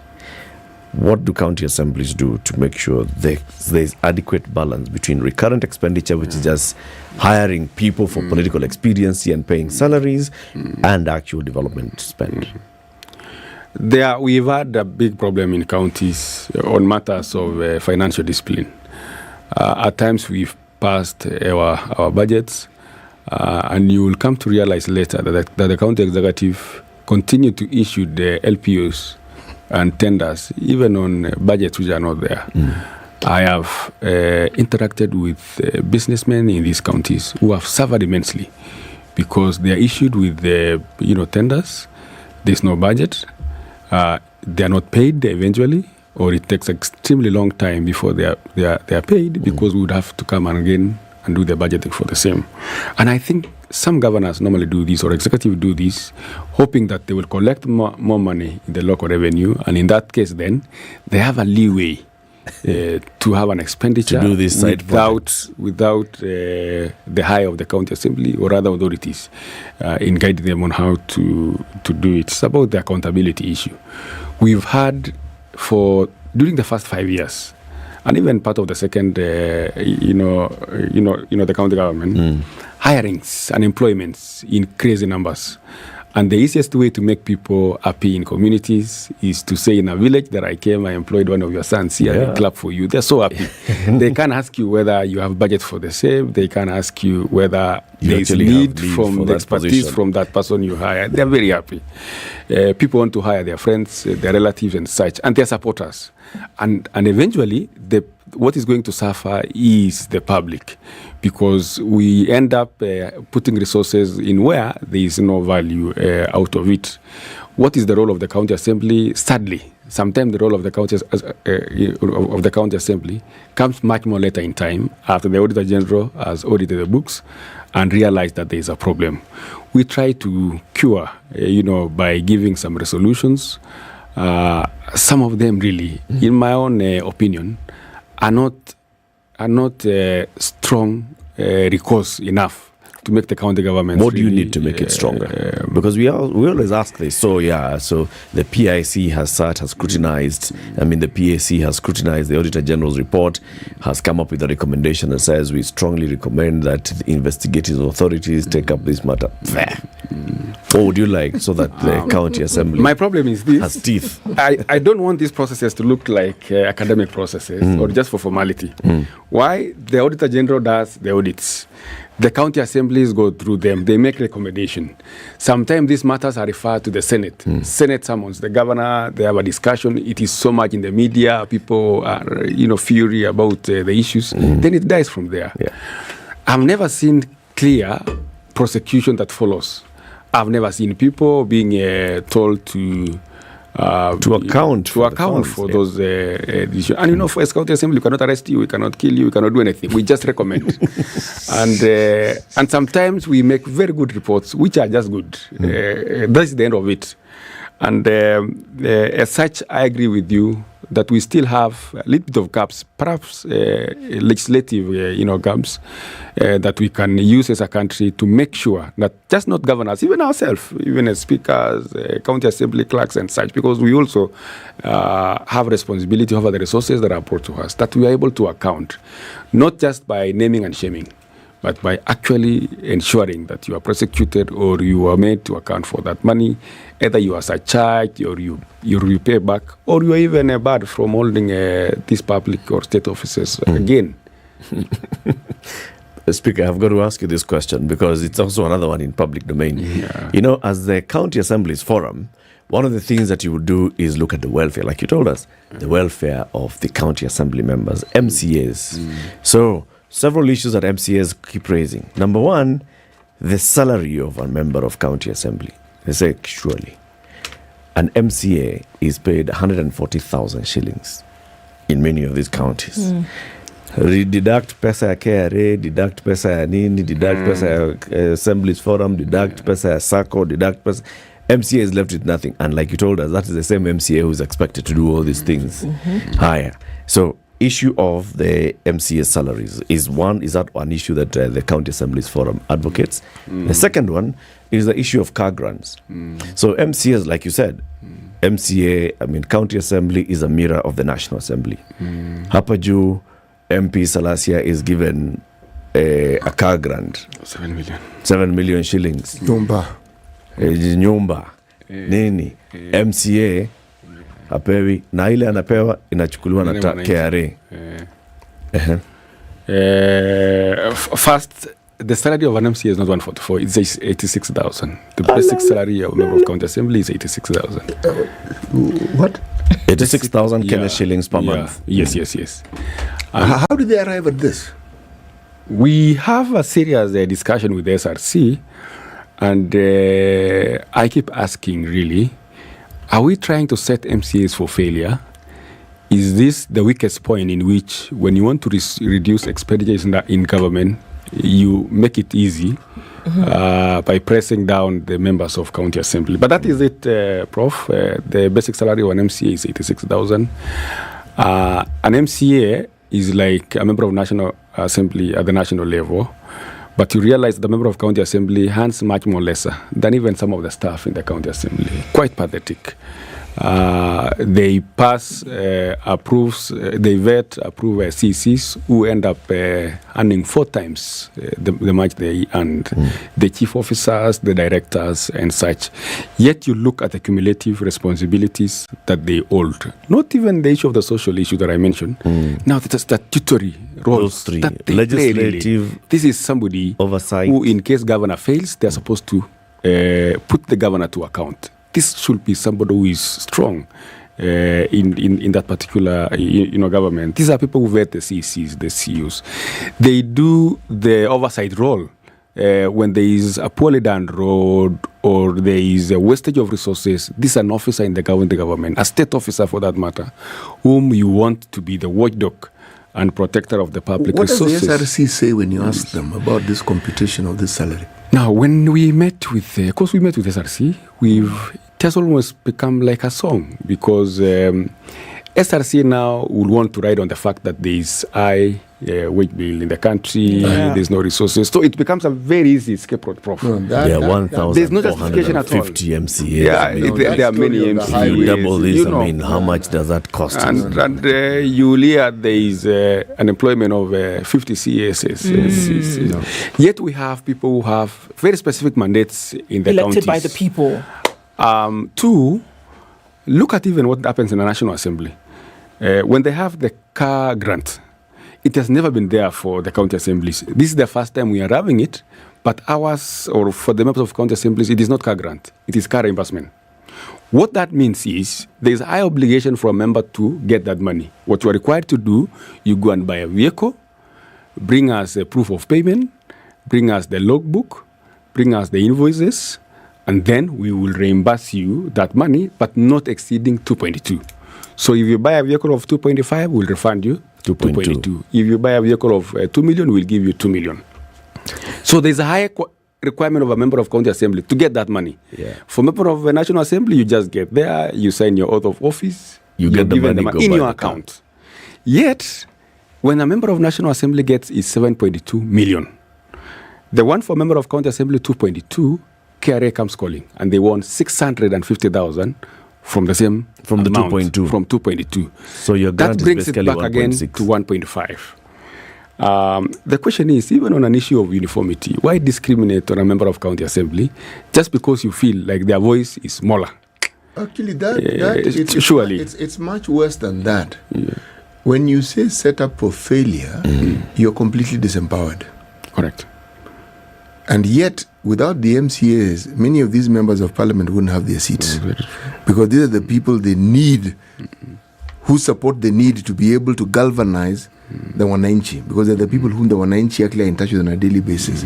No, it's deliberate. I think it's 10 years down the line, and this is the discussion we're having. Yeah. It reminds me of the days when we had councillors. They were paid something so measly you couldn't believe. When you were told what they earned, it was ridiculous. That's why they're just treated as, campaign managers for the MP. Yes. As you conclude, Bwana Speaker, the legislative conference that's taking place on the 14th of May. Tell us about it in about 40 seconds. The legislative summit is coming this year, mid-May. We have had discussion with the presidency, and I think we'll be doing it on 15, 16, and 17th, unless anything changes. Today, in fact, in the next 2 hours, we are having a meeting with the Senate, because there's what we call joint steering committee that brings 4 senators and the leadership of CAF together in planning for the same. We shall be holding that event of all the senators and members of County Assembly. We want to look at the 10 years of devolution. What are the legislative progresses which have been made for those 10 years, the challenges, opportunities, and to bring all the stakeholders from the National Assembly, the National Government, and Senate and County Assemblies to ensure that we look back and grow and strengthen devolution in this country. We want to walk that journey with you. I mean, it's an interesting one. As people who converse about devolution here on a daily basis, we will walk that journey with you. 14th of May is when the legislative, you're calling it summit, of the County Assemblies Forum will take place. Thank you very much, Bwana Speaker, for joining us. Nashukuru sana.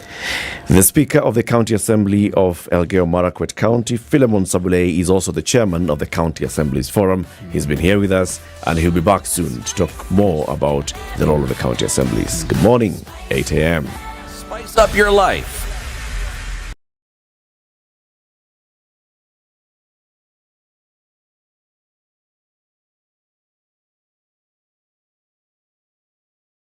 Morning, this is the News Wire. I'm Leah Ubaga.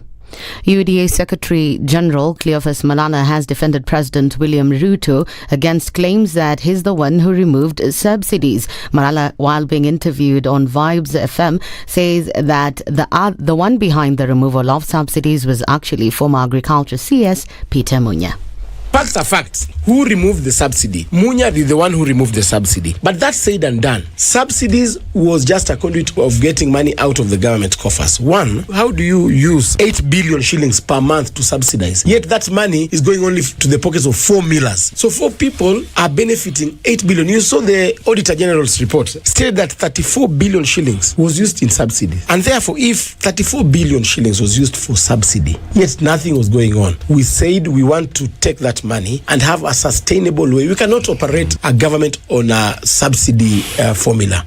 This is despite the president publicly declaring that he got rid of the subsidies as they were a waste of time to Kenyans.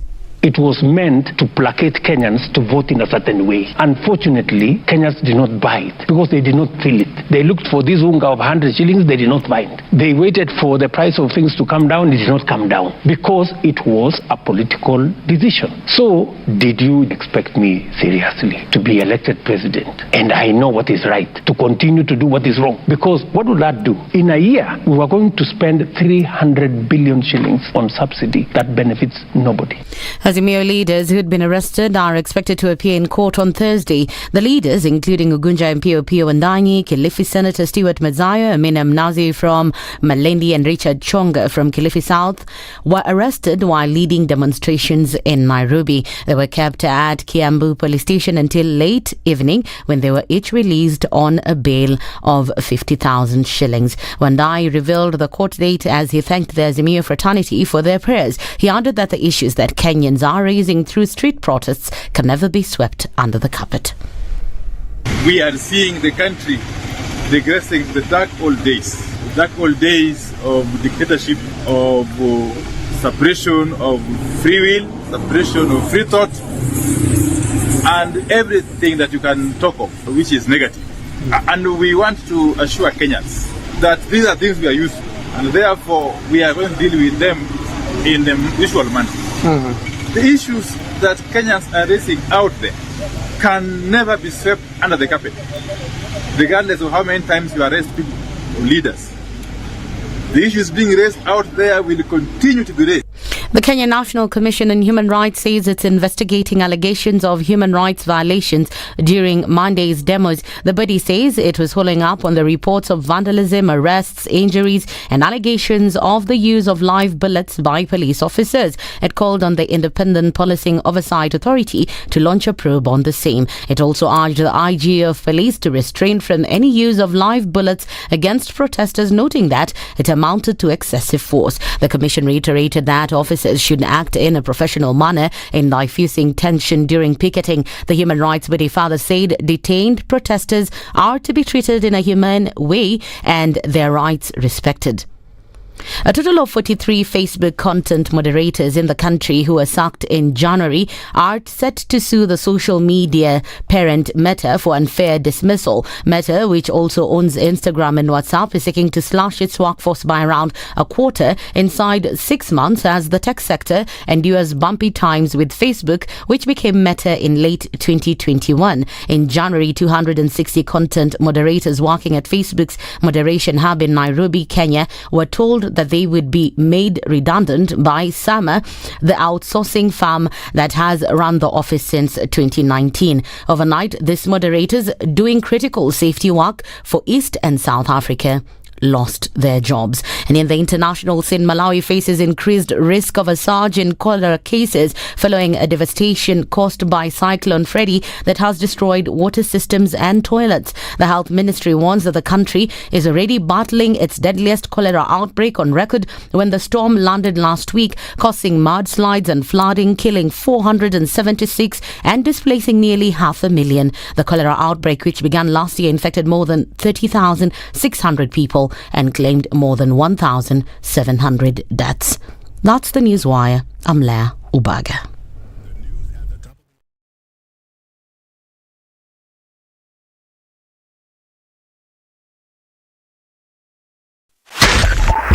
.5 Spice FM, Kisumu.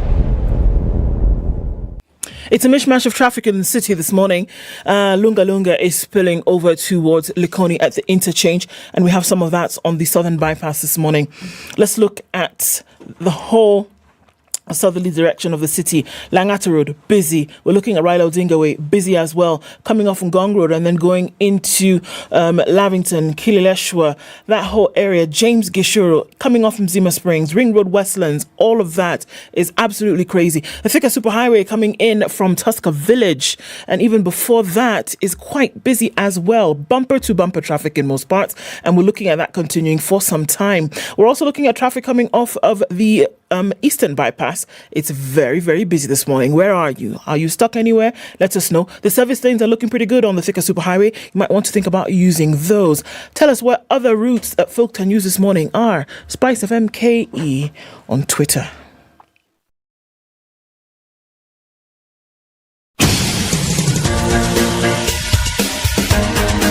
This is the Situation Room, the home of hard-hitting political commentary and penetrating insights about the state of the nation. This is a talk radio experience like no other. The Situation Room, a place for hard truths, debates, and elevated conversations. The Situation Room, witty, political, engaging, deep, controversial. In the room, we have C.T. Muga, researcher, academic, seasoned political observer, a fountain of wisdom in these politically uncertain times. Ndu Oko, Nigerian by birth, Kenyan by choice, communications expert, Pan-Africanist, a truth seeker and believer in people power, and Eric Latin, agent provocateur, the man in the chair, seasoned journalist, news hound, a man who believes in punching up, not down. This is the Situation Room, the only way to start It's your 7 day. minutes after 8. Good morning and welcome to the third hour of the Situation Room. How you doing? Welcome to the Situation Room. If you're just joining us, we're live on Spice FM, live on KTN Home, live on YouTube and Facebook. Spice FM KE on YouTube, Spice FM KE on Facebook. After that conversation about the county assemblies and the role that the county assemblies play, now let's talk about religion and the role that the church plays in bringing us to the true north, or at least directing us towards the true north. and the role of the church in influencing and bringing positive change in society. The Archbishop of the Catholic Archdiocese of Nyeri, Archbishop Anthony Muheria, is our guest for the next hour. Good morning, Your Grace. Good morning to you. Good to have you on the show. Thank you. I'm very impressed of this SpiceFM and its wonderful setting. So it's a pleasure and an honor. We've always wanted to have you here, right? All in God's time. Thank you. And here you are. Karibu sana. Nashukuru. Umetoka Nyeri ama you? I slept here in Nairobi for sure because we don't trust the traffic coming in. You don't know what will happen. That's true. Yes, indeed. It's always good to play safer. Yes. How big is the Archdiocese of Nyeri? Where does it begin? Where does it end? Thank you. The Archdiocese of Nyeri comprises of Nyeri County, that would the whole of the county, plus we would say about half of Laikipia County. So it goes all the way from the border of Sagana, that is Muranga and Kirinyaga, crossing into Nyeri, and goes all the way to Nanyuki and towards Timao, and towards the north goes all the way to Dodol, that is in the Laikipia, the dry areas right now, and right on the other edge, Wiyomeririe, which is Ndaragwa, to the borders of Nyandarua. So it touches into Nyandarua, into Laikipia, yes. A bit of Kirinyaga County. Yes, and Isiolo on the other side. Isiolo, and yes. Meru in Timao. That is 6 counties. Yes. Yes, but those are boundaries. Those are the boundaries. But within, with the Archdiocese itself only comprises of 2 counties and not complete. Laikipia is just half of it. Okay. Karibu sana. To welcome you to the show, C.T. Muga has the day's proverb. And these proverbs this week are from the Horn of Africa country of Kenya. It isn't every day you have the distinct pleasure of actually addressing an archbishop. I'm always at odds. Do I refer to you as my lord? Do I refer to you as the right reverend? Do I refer to you as your grace? Because all those titles are appropriate. But I think Archbishop will just do, or Bishop, for today. For today? Yes. Your grace is what is ordinary, the formal reference. Yes. But in small petit committee, I think Archbishop or Bishop is sufficient. Otherwise, the conversation can be very difficult. Actually, and even you can actually get mixed up in the process and even refer to you as Your Excellency. Or my grace. Or our grace. Yes. Okay, the day's proverb. How easy it is to defeat people who do not have kindle fire for themselves. How easy it is to defeat people who do not have kindle fire for themselves. Yes. The Archbishop is looking at you. His brain is doing that thing that brains do. It's interpreting this proverb. So let's start with the direct translation of it, Archbishop. What do you understand from it? That's a very interesting catch there. I think there's a lot that you can catch, and that's part of the African wisdom, which is about the transcendent spiritual fire that should drive us from within. It's about a mission that drives you, because that's what you speak about. What drives you was a fire that fires you, and when you don't have a mission, when you don't have a fire that drives you beyond just the function, and maybe in the African context it would be just beyond just living, then you are weak, you are vulnerable, you pray. So it really gives the value of the transcendent quite high, and the value of mission, or what you may call even dream. That's what speaks to me. It's very deep. I hadn't thought of it, but as you're speaking, Archbishop, what came to my mind is what in Christian terms they refer to as a revival, or in religious terms a revival, because it's something that lights up, because that's what a candle is. It sets a light. And once something is lit, it becomes more visible than it was before. And amber exists, but when there's a flame, then you actually understand. The flame heralds the fire. You say, okay, now we have a fire, simply because you have the flame. But yet the fire was there before you even saw the flame, yes. Now, we normally have a marking scheme for these things, Archbishop. And we normally mark it out of 10. So on this one, you get 12. That's very kind and very generous. I think that right there, Archbishop, is the problem with the Kenyan society. Seeking heavenly point. Yes. How can I miss such an opportunity? Marking out of 10 and you give somebody 12 just because they are the Archbishop. Nope. We've had individuals in the studio who also got more than 10, and they know. But surely. You can't miss the opportunity. The opportunity? As a Kenyan? How often do you have the blessing of being in the presence of an Archbishop, to be honest with you? Mtapigwa picha. Yes, na pia atanipa phone number. Hizo zote. Natakuandikia autograph.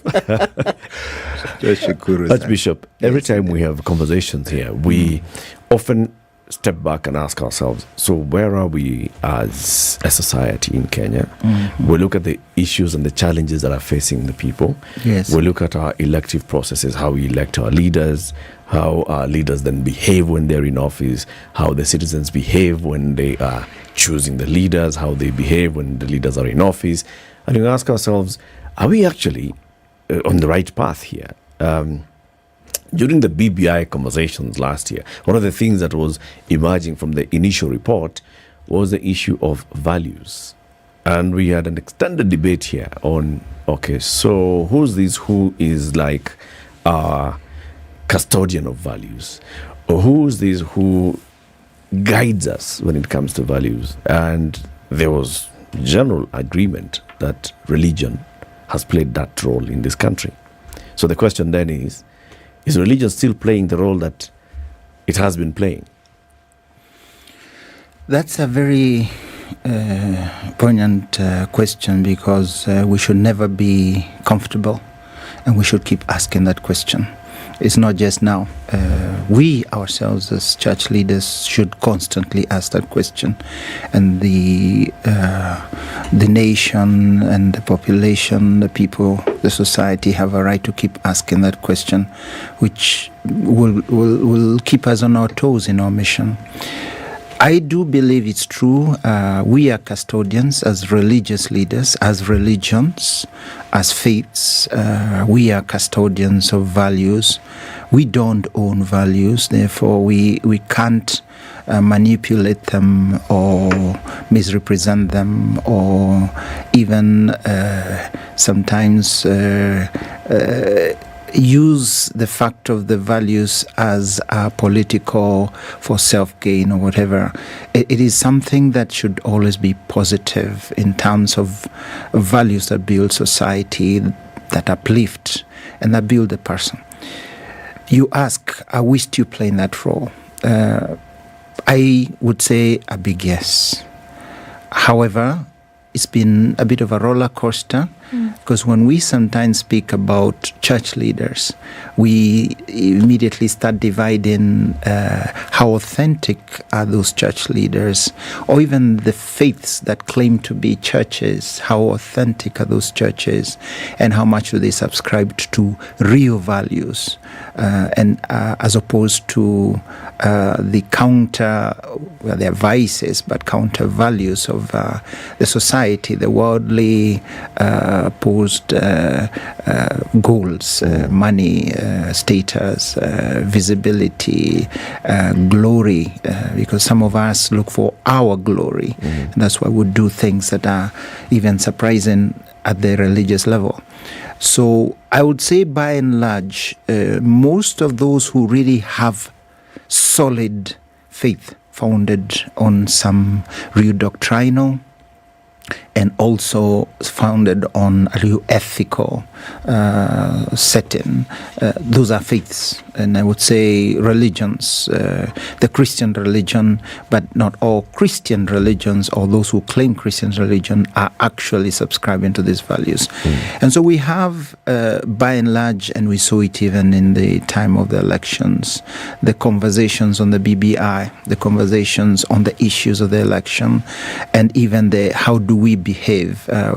We kept calling out and speaking of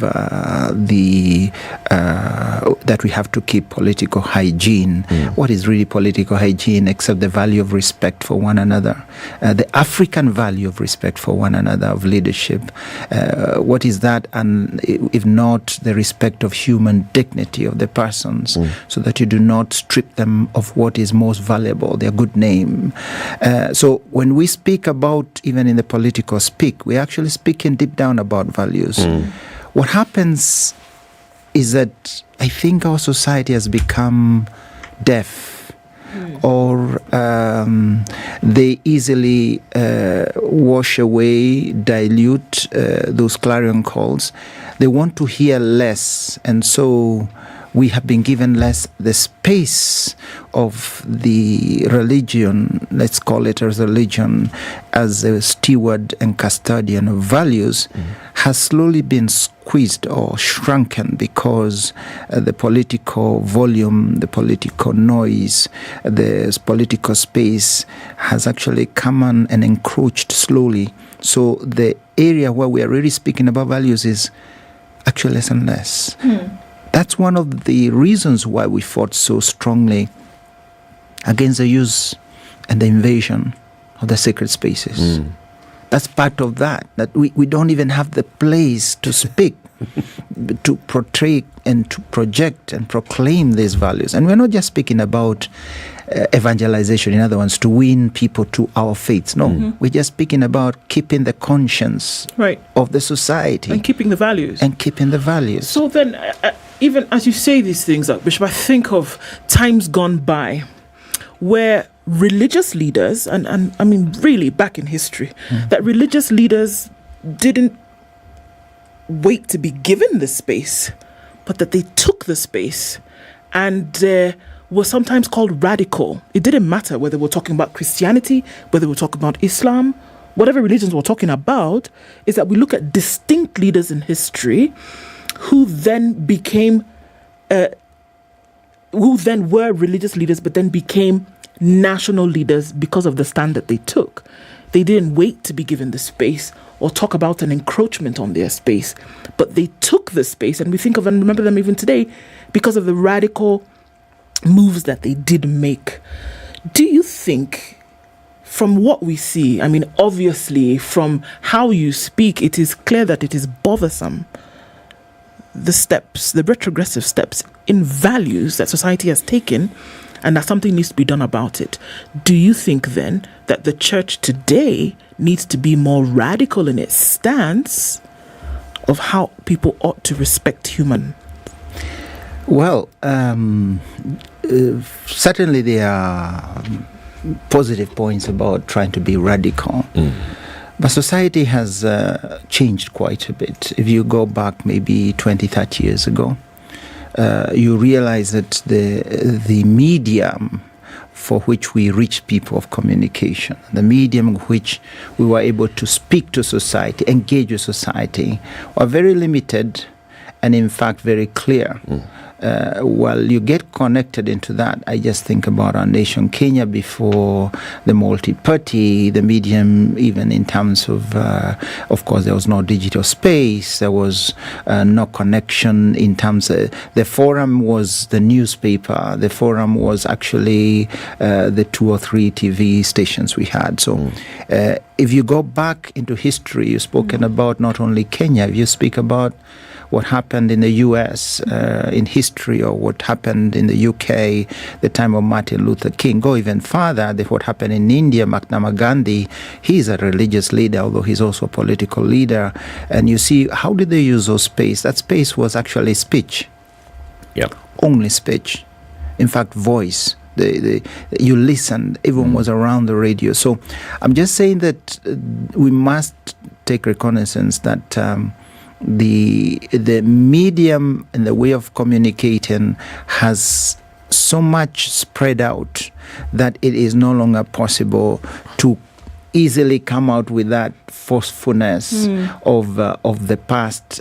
Even that radical position requires that it's not something that you can easily, amplify as much as it was in the past. So when a leader managed to enter those spaces in the past, it was extremely effective and was extremely powerful. Let's take, for example, two who often I'm asked about, Archbishop Dingi Mwananzeki. When he spoke in Nakuru, there was no other media, and it was times when the media itself was scared to speak. So the only voice that spoke was Dingi or Alex Mungu. So it's a fully dedicated line. All lines were there. All media were there because it couldn't. When media became free, when it spread out, when now you can have other voices, then obviously that voice that was as strong, much as it may be repeated in today's leaders, religious leaders, will dissipate because there is also a lot of other. So what we are enjoying now, and I don't want to say it's a negative, it's actually we're enjoying, is a wider spectrum of communication. And what we are called to now is to be smarter. I don't think what we are called to is to be more radical. I think we are called to be smarter, to know how to package what we are saying beyond just the fact that I'm a religious leader. I must speak in a way that the common folk, not even the ones of my faith, will connect with what I'm saying. That's what is being asked of the churches now. And going back to the question now, are we still relevant? Are we still selling those values? I think the values are very relevant. They're just as precious. But they need a certain repackaging or wrapping, accommodation, so that we who are selling and custodians of these values are able to bring out the sparkle, the splendor, just as much as those before were able.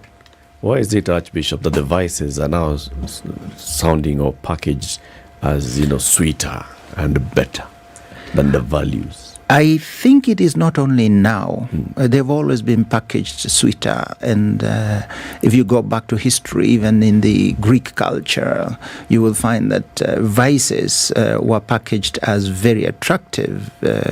And society always had to work in a way that they are able to capture as well the imagination.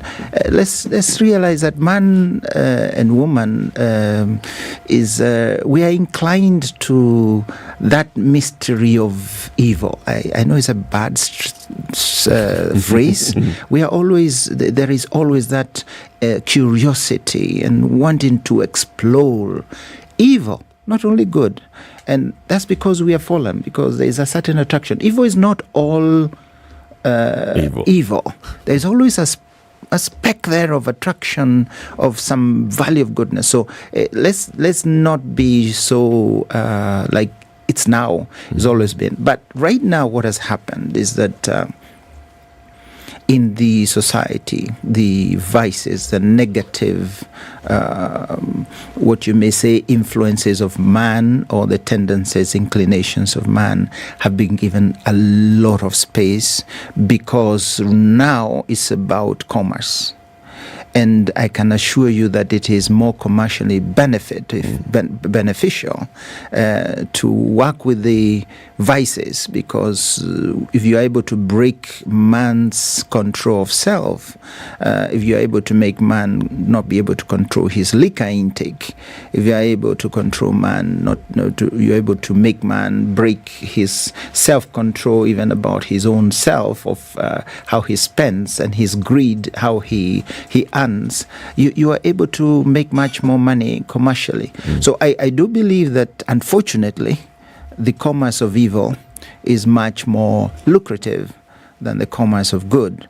And so what has happened is that a lot of our waves, a lot of our entertainment, a lot of our relationship has been, especially through the media and society, have been thrown into promoting evil or evil tendencies or the lower aspects of man, the lower inclinations of man. And that's what's happening, that we then are given the bigger challenge of how do we then make what is good, what is value, what is really human and beautiful and attractive. Because when push comes to shove and one has to choose a wife and one has to choose a husband, or one has to choose a person who they want for life as a friend to help, they surely don't go to choose a crook. You choose the person with the best values according to, and you actually fall back on those values that you may have abandoned. Even robbers will choose a wife who is honest. Yes, we'll look for a virtuous wife. So that is what I think our challenge. And the challenge is not only for the church. I think society itself, and look back at the African society, we started with this proverb. African society had a way of protecting values and nurturing values. And that was part of the transmission from the elderly to the young, and through the family, and through gatherings. And that role, unfortunately, has broken because family seems to have somehow lost grip or lost its foothold. And so the role was not only totally religious, it was actually cultural. It was how do you move going forward culturally in order to make values blossom and weed off the vices that would otherwise normally come to any farm, to any heart, to any person growing. There will be some weeds. How do you constantly keep weeds down and make what is fruitful, which is these values, blossom? And that safety net was also the safety net when people messed. Then they will have a safety net because then they will be uplifted. They will be brought back. If they were derailed, they will come back. And we are able to have those conversations. So, again, I'm saying the challenge is not only a religious challenge. It's not a challenge only to religious leaders. I would say we have to ask the question also, what came of the African values of our leaders as we see them? Or what came, are we still custodians as Africans of our African values? And even going further, for us who claim to be Christians or believers, how much are we also custodians in our own lives of families and society of the values that we have embraced and valued? So this is now calling to even a response that is not only pointing out to the religious leaders. That conversation also is for us as religious leaders, but we have to drive it. And I'm happy that we can have even these kind of conversations here, because people need to know that it can happen, that every time something happens, they step back and say, what are the religious leaders saying? Where is the church? Where is the church? That conversation must be, I am the church. I'm part of the church. What do I feel about this? And what can I do here? I may not do something tremendous that is national, but I can do something with my daughter, with my son, with my wife, with my community, with my village, mtaa. There's something there I can do that I can work with. And that's where we must start the change of these values to instill them. And the final one is that there is also Pope Francis was here the other day in Congo and in South Sudan, Congo DRC, and one of the things he decried was the exploitation of the multinationals in Africa, and that they fuel a lot of the things which are even including wars, and they fuel even the emptying of values of Africa. And he spoke very strongly about the ideological colonization, the neo-colonization. And that's also a reality that they are counter values now that are being pressed upon us very, very strongly as values that we believe and we know that they are not values, because even from the early civilizations, even before Christ, they never were values. And that's coming through media, that's coming through movies, that's coming through entertainment, that's coming through music, that's coming through a lot of other Western values being sold to us. Let's take a break on that, because when you come out of the break, we'll talk about what you mentioned, African values, and what those African values were, and then let's say Christianity and what Christianity brought. Yes. Did it uphold the African values? Did it introduce Western values? Indeed. Now, are Western values taking over African values and Christian values? That's a conversation. 27 minutes to 9, the Archbishop Anthony Muheria, Archbishop of the Catholic Archdiocese of Nyeri, is our guest. We're talking about the church as an agent of positive change in society. Archbishop, as we take this break, we call it the Minute Maid break. And we'll tell you why. It's a perfect drink to help you take a break from your busy day and re-energize your body and your mind. An immunity shot, so you take a Minute Maid break to refresh yourself and to get back into the swing of things and have an aha moment with all the flavors that Minute Maid has to offer. And I want to speak to the congregants of Archbishop Muheria. Are you thinking of owning a home? If you are, then you should think of Centum Real Estate, because Centum Real Estate is developing several properties around the country. One of them is near the Two Rivers Mall. You know the Two Rivers Mall, the largest mall in Eastern Central Africa. There are apartments there, and they're saying you can come and purchase an apartment, and actually you can use your rent to pay down a mortgage so you can own this apartment. Work into the Kenya Mortgage Refinance Company, into any financial institution, banks and SACCOs that are working in partnership with KMRC. Ask for a KMRC loan below 10%, around 8 to 9%, and then that rent that you're paying right now, wherever you're paying the rent, you can actually use that. As you're paying that rent, it becomes a mortgage, and you own an apartment at Two Rivers. Live there, your children are playing there, your children can go to schools nearby, you can go to work nearby, lovely place to live. We'll be back shortly. Good morning. This is the Situation Room, the only way to start your day. Life is filled with lots of things. Routine, monotony, same old, same old. Boring. But here's a question. How much of life is filled with life? Join me and my co-hosts CT Muga and Eric Latif on the Situation Room from 6 a.m. every weekday and find out how you can awaken your senses and fill your days with flavor and with Minute Maid filled with life.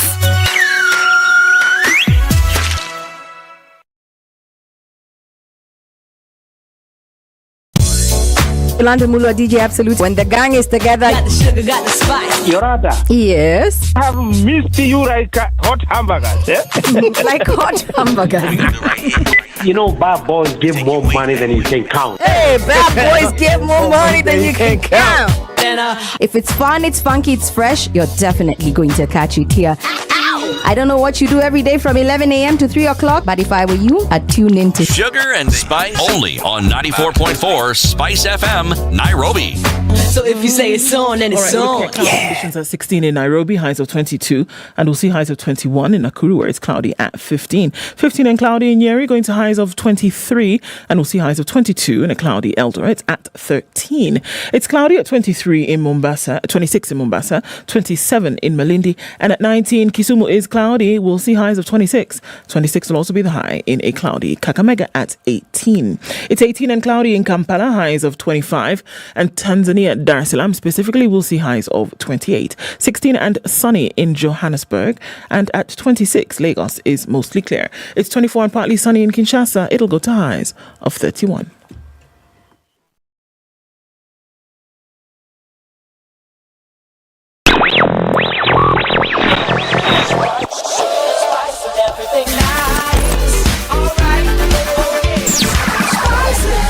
Spice up your life. All right, really heavy traffic on Jogo Road this morning, and it's going out in both directions. In and outbound traffic is quite a thing. Some of that traffic that is steering away from Jogo Road is going on to Lunga Lunga and spilling over to the interchange on the southern through to the southern bypass. Lusaka is also pretty busy. It's connecting also with traffic that's coming off of Langata Road right around that Nyayo Stadium roundabout. All right, we're also looking at heavy coming off Gong Road, touching with what's crazy coming off Landis and on to Haile Selassie. Thika Superhighway is still very heavy, way past Survey. The service lanes are an escape route for a lot of folks this morning, so you want to think about that. James Gishoro busy going over the drift and connecting with Wayaki Way, and Limuru Road busy as well. And there it is, traffic on the northern bypass is back, coming out towards Kiambu Road. Still in traffic hour, folks. We'll be there for some time. Let us know what's going on where you are on SpiceFM KE on Twitter.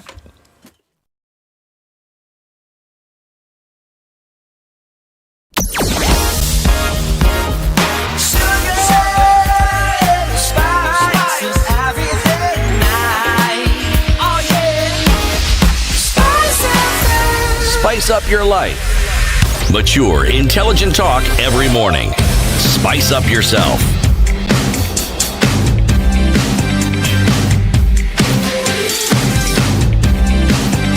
Mornings done right. 94.4 Spice FM, Nairobi. Archbishop Anthony Muheri, I've got very many questions to ask, but before I do, CT has been writing his down. I have actually, because one of the things that I have observed with the time is what it is that religions the world over stand for, how they're expressed, and what it is that it has become. My observation, and from my reading, if you look at any faith, and I mean literally any faith, there's a collectivism to it. It's based on a community. And yet, in this modern time, and the Archbishop clearly pointed this out and said, you know, you look at the times in which we live and the changes that have come about. It's like certain values have been revised. I wouldn't say changed. Now, there are two concepts that we live with in this 21st century. It began in the 20th century. It's called the New Age movement, which expresses itself in something you can call permissiveness. So that, and the focus, see, religion focuses on a higher being we call God. But New Age and permissiveness focuses on the individual. So essentially the individual becomes God. Now, so that the values that exist and which we attach to the higher being gets watered down, and the values that the individual holds as being sacrosanct are the ones which are elevated. And it isn't something that has hit faiths like in a ham and tongue manner, but it's quiet, slow, but it has crept in. And most of it is actually Western, because we in Africa and other nations, say in Asia, we find our bearing in a community. I realize the self within a community. My relevance is born out of a community. Ubuntu, actually. Exactly. That's how we are. And yet in the West, it's almost looked at negatively. The individual is the one who is given supremacy. Now, we as Africans, as I said, it's collectivism. I mean, I think in terms of my community, my family, my people. Now, that particular change, if we talk about the erosion of values, the moment the accountability that is found within communities is eroded, my thinking is that that value system that we speak of, even when it is heralded by religious organizations or within the church, it already finds that it's already floundering and it's already been eroded, simply because the focus has changed from what it originally was to what has now been introduced. My thoughts. What are your thoughts, Bishop? Well, that's a lot. That's a mouthful. I agree fully that the spotlight has moved from God to self. And it's not only because of the collectivism that obviously we coalesce around a doctrine or a dependence, and the transcendent is the one who makes us together as a community. We become community because we believe it is not that I just me and my God. Which is true. I mean, that is deeply the strength of religion. Christianity is coalescing around Christ and his gospel to become Christians. So we become a body, an assembly, as it was said, it was in Jewish or Hebrew, Kahalia, well, the people of God. People. We are just become together. So you are very, very right about that. But this focus from God to the individual is also something that has come because of materialization of faith, of beliefs. Whereas before we didn't, even in the African context, you did not believe so that you benefit. No. You actually believe so that you live.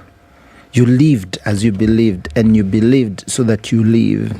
And that made you actually part of it is a whole, and that's why we were connected in the African context with our ancestors. We were still living with them. If you speak about the theology of the living dead, that is very African in its base. So it was a continuum. It wasn't a break.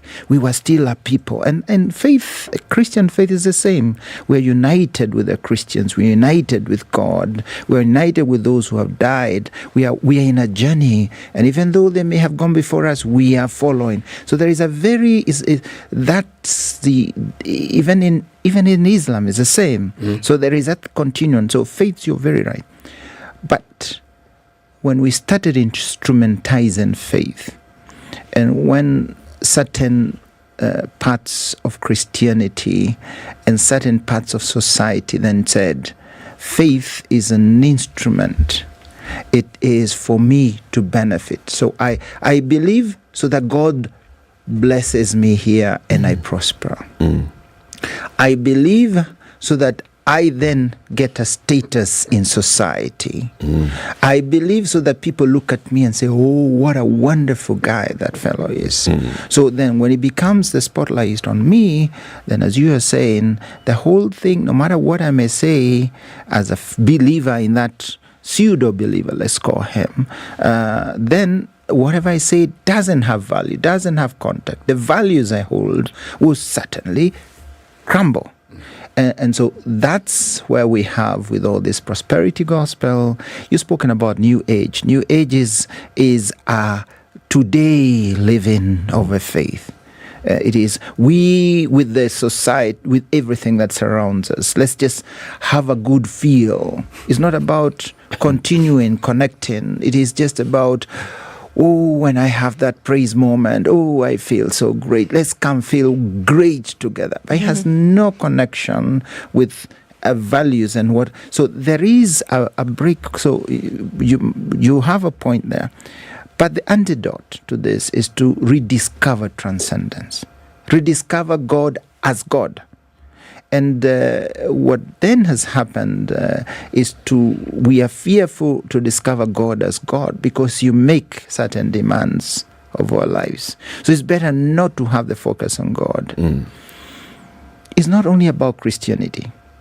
Many people say the reasons our ethical code and our values are only coming from Christianity. They are inherent. It's installed in our hard disk. There are things that we speak about the natural law. Aristotle, more than 400 years before Christ, spoke about the objective rights and wrongs that are inscribed in us. And so a lot of other faiths resonate. All faiths actually resonate. And now what I want to come to say, the last point you said, what has happened is that now we have decided that we are not going to follow what is connatural, what is natural in us. We're not going to follow what we have received as faith, as connection. Our reason of faith is to connect with God, is to realize ourselves now and beyond now. What we want is to make it a social construct, whereby now I would make my religion according to my parameters. I'll create my X and my Y, and from now on, my religion will be determined by this. That's where you are. Yes. So now we have reconstructed. We made God in our image. In our image. Yes. And now we want to fit our thinking and our acting this, and that's where we speak about democratization of faith. That let's decide what we're going to believe. That's where we come to believe about relativism in our faith. No, I don't believe that. I don't think that is right. Excuse me, you want to tell me to get drunk is not right? No, according to me, it's not. It's okay. Wrong. There's nothing wrong. It's what you do after that. Now I have put my X and Y's. And so what about faithfulness in marriage? You know that for me. And then you look for ways, you look for new access to define and to excuse yourself and to run away from what really deep down we know we've run out. We've run away from God. But Archbishop, isn't it that as we have lived in this religious state, as societies from very many years, every society basically interprets the faith in their actions. Indeed. Right? So that means that every changing society is going to adapt to its times. We are living in a time when we are adapting to the times of the day, the modernization of the day, and we're interpreting our faith in our actions. And I'm going to give you an example. The other day, the Pope indicated a route towards changing the canon law to relook at the celibacy of priests, right? This is translation of faith and actions in what it means. I don't think it has anything to do with whether this priest is now going to be more faithful or less faithful to their faith. It's all that. Bringing into everything else that we're seeing in what we're calling the modernization of society, the westernization of society, the interpretation of rights, and now bringing in the LGBTQ rights as well. Isn't it all about a society living in its time and bringing faith to this time and adapting? Has a very wide spectrum, but allow me first by just comment the last thing you mentioned about the Pope and the revision of the rule of celibacy from priests. Actually, that was one misquoted. What is always been there is that we know that rule disposition is not had first in the essence of the priesthood. So the church determined it. It wasn't determined by Christ. The church determined it in its own time. So the discussions have been going, and I think that's what the Pope was trying to explain. Of course, we catch it as it comes, and we will see what comes of it. But as yet, it's not that he said it to be reviewed. But you are very right that in the Vatican, the Second Vatican Council, we're speaking about the mid-60s, and it concluded in 68, early 60s from 61 ongoing, actually addressed that. The church in the modern world, and said, how should the church actually adapt to the modern situations? And that is the challenge to come in. You spoke a bit earlier about Africa, the church coming to Africa. How does the church in Africa adapt the values that exist in Africa so as to better vest it in the African context? So all those things are very real. So the church and the faiths must, one, adapt the value system and even adapt the way of communication, the way of think, the culture of think, in order to make it actually internalize it, make it percolate into the life of the African. Then it can't just be a veneer.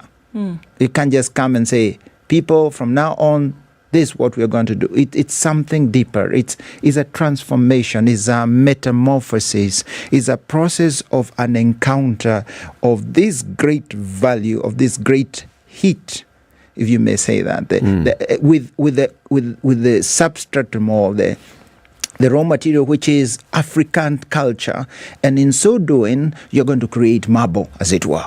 So that is a final result, but it cannot be fire alone. There's a transformative, and that first means pointing out the good values and highlighting them and expressing, e.g., family.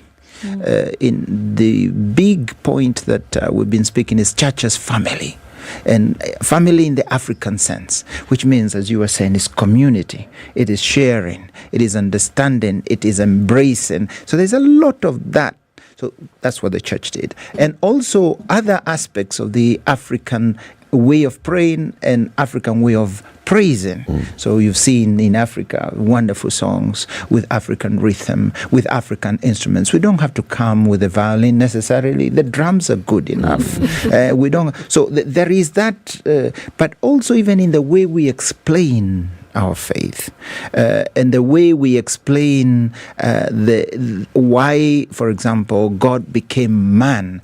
God became man in a Jewish setting. He became a Jew. He just didn't become man. He became in a certain cultural setting. So what we speak about our faith should be God becoming man in my faith, where I'm born, cultural setting, and let it blossom so I don't lose my base traditional outlook and especially the value. So I think that encounter is important. So the church must adopt, but it should not betray what is basically when it comes to the moral. I have to say, well, polygamy had its reasons during the African culture, but it brought inequality.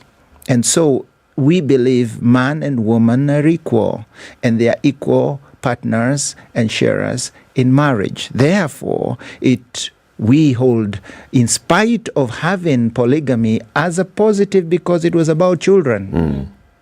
Now we must look at what is more valuable, and that which is more valuable is the value of the wife and the husband as one, as equals. So this is the interpretation of purification of values that at that time held, but need to be purified to become real values. In other words, we need to change the coal into diamond, if I speak about metamorphosis. So there are coal, and coal was useful, but when you go through the Christianization process, the meeting of the cultures, there has to be something that comes out, and that doesn't have to be exactly what it was before.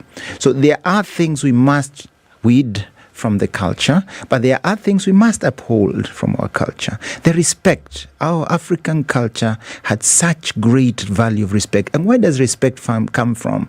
Dignity.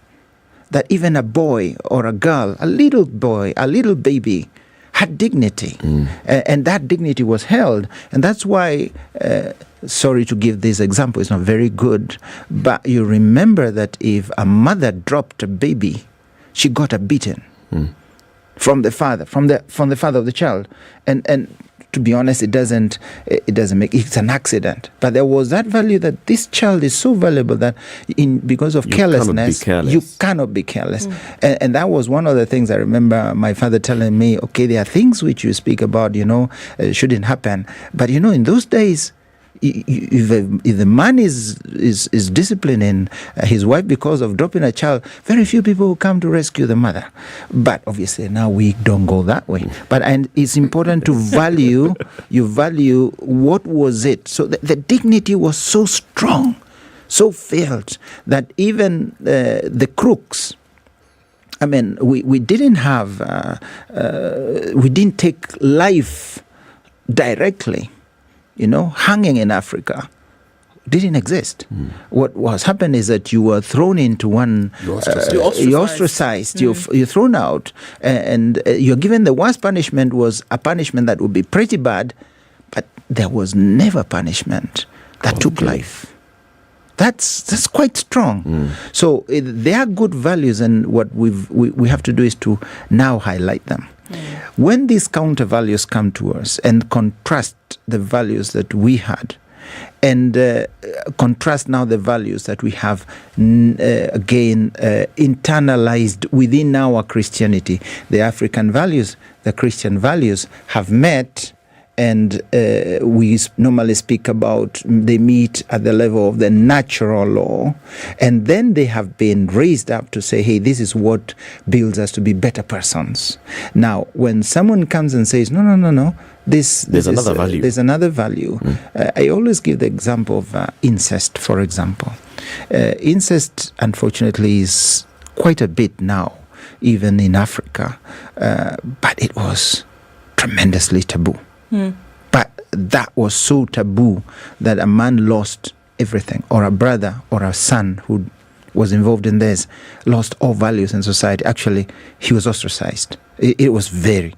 And yet, now, you were saying, in some countries, they even starting to review that. Can we say the same thing in terms of what's happening today with homosexuality, and then where is the voice of the church in that? Indeed, that is what we're trying. By the way, we always distinguish, and that's the conversation in that. We distinguish between people who may be errant or may have inclinations like which are not proper according to our moral standards, from the moral actions themselves. So even in our African culture, we were very welcoming to people who may have gone astray, but in principle, we welcome them and we try to accommodate them, but we distinguish from giving them space to actualize those inclinations. So this is where we have to distinguish. So as church, we've been very clear explaining that we shouldn't have discrimination of people. We should be welcoming to people in spite of their inclinations, in spite of their even criminal, if it is criminal, even in these cases of incest. We are actually, our business is to bring those who are errant back. Our business is to make those people come back to do the right things. But we cannot, on the other hand, endorse nor approve what in our understanding is not acceptable, both in the African culture or in So the idea is, don't give them room to thrive, but bring them to the fold. Yes, help them walk, but they have also to accept that we walk with them because we want them close to us, but we want them as persons. So they not as special. So you can't say we want to give them a special role. Archbishop, thank you very much for joining us, and we want to welcome you again because we need to be having these conversations more and more. You're very welcome. I really have enjoyed your company, and I hope to be back soon. Asante sana. Archbishop Anthony Muheria, Catholic Archbishop of the Archdiocese of Nyeri. Good morning, 9 a.m.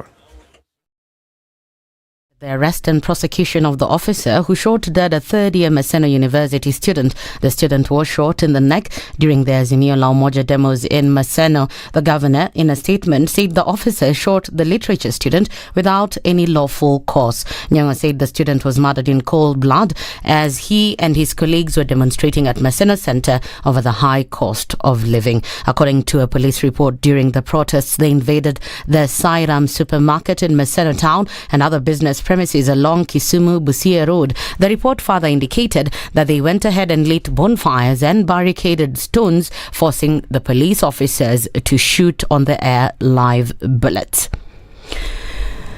The list of 50 CASs was decided through public participation and the Public Service Board. UDA Secretary General Cleophas Malala says President William Ruto only approved and forwarded the list to the National Assembly for further vetting. How many police officers do you have? How many teachers do you have? Do you know the wage bill of Kenya? The 50 CSs, and you see the CS position was formed after public participation was done. The public was involved in that decision. We advertised all our dailies. People brought in their views as to whether they want the CS position to be there or not. And government operates on how the citizens want it to operate. They gave out, according to our constitution, there is public participation provisions whereby they gave out their views. The Public Service Board interviewed hundreds of citizens and they came up with a shortlist which they gave the president. Malala adds that Kenyans shouldn't worry about how the CASs will be paid, as their salaries are just a drop in the ocean of our budget. He further explained why there were several CAS positions under one docket. The salaries that you are saying that these 50 CSs are getting is only 0.00075% of the budget. So don't put as if they are coming to eat the entire budget. The CSS position is supposed to be a cabinet administrative secretary. You can only perform your administrative functions in a state department. So the president has put these CSs per state department. You know, you cannot be a CS of transport and roads. You cannot be a CS of sports, culture and whatever. You need to be an administrator of a certain state department. So he gave every CS a state department to be an administrator. The National Police Service Commission has invited applications for the Deputy Inspector General for the National Police. The Commission is seeking to replace Edward Mbugua, who exited the service on retirement. The NPSC says that the successful candidate must hold a bachelor's degree, be a Kenyan citizen and must have served in the police service for at least 15 years. Prospective candidates have until March 26th to submit their applications to the Commission. The Seven Camps' Inspector General of Police, Abdallah Kamesha, has been appointed for 14 days in acting position. The bail application by rally driver Maxine Wahome will be had today. Wahome was charged with the murder of her late boyfriend but denied the same before Justice Lilan Mutende. It is alleged that on December 12th at Preston Apartments on Oloitoktok Road, she murdered Assad Han.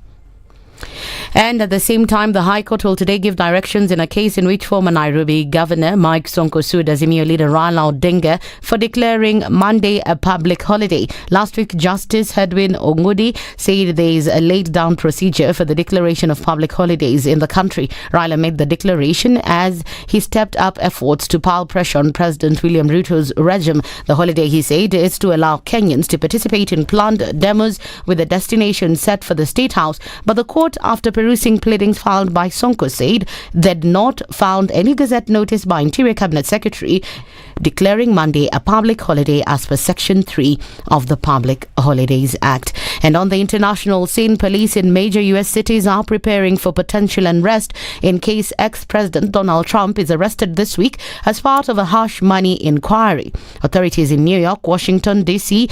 and Los Angeles are ramping up their law enforcement presence. A Manhattan prosecutor may charge Trump over claims that he paid a pornster to keep quiet about the affair they allegedly had. It would be the first criminal case brought against a former U.S. president. Still, barricades were being erected on Monday outside the Manhattan Criminal Court where Trump could be charged, fingerprinted and photographed if charges are filed this week.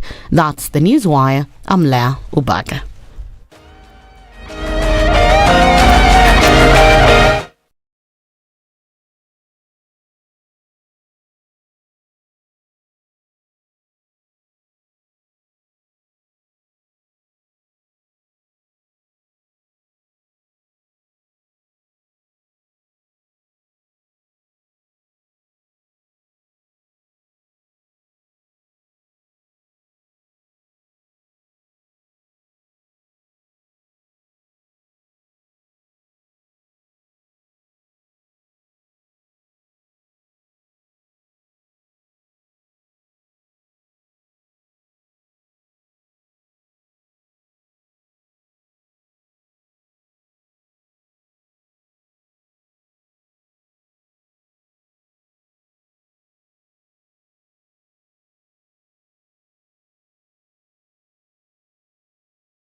.4 Spice FM, Nairobi.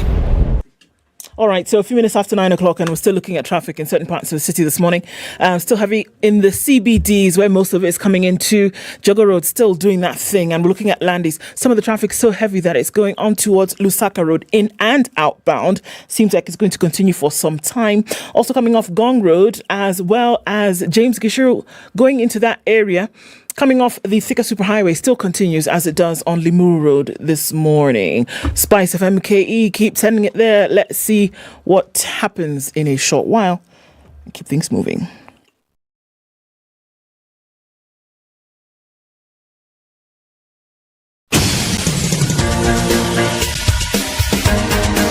This is the Situation Room, the home of hard-hitting political commentary and penetrating insights about the state of the nation. This is a talk radio experience like no other. The Situation Room, a place for hard truths, debates, and elevated conversations. The Situation Room, witty, political, engaging, deep, controversial. In the room, we have C.T. Muga, researcher, academic, seasoned political observer, a fountain of wisdom in these politically uncertain times. Ndu Oko, Nigerian by birth, Kenyan by choice, communications expert, Pan-Africanist, a truth seeker and believer in people power, and Eric Latin, agent provocateur, the man in the chair, seasoned journalist, news hound, a man who believes in punching up, not down.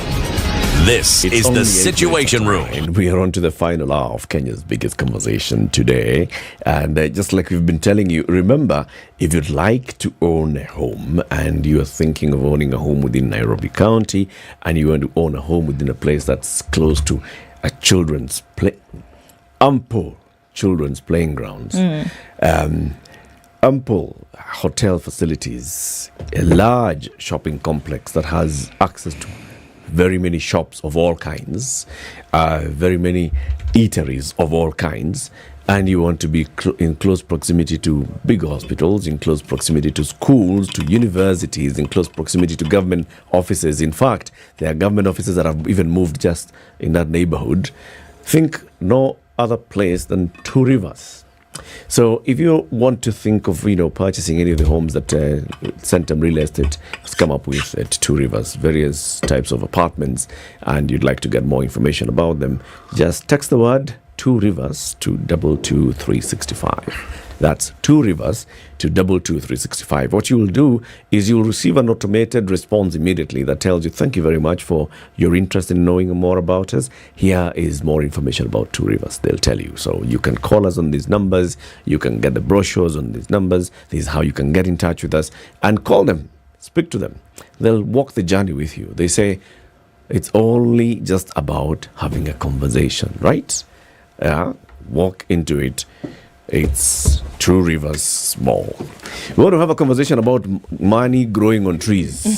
So it does grow on trees. Yeah. People have been talking about, is it possible for money to grow on trees? And you say, yes, money can actually grow on trees.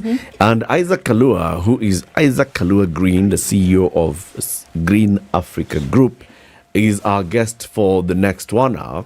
We'll talk about how you can actualize that whole idea of growing money on trees, how you can grow trees for profit, how to grow, how to get started.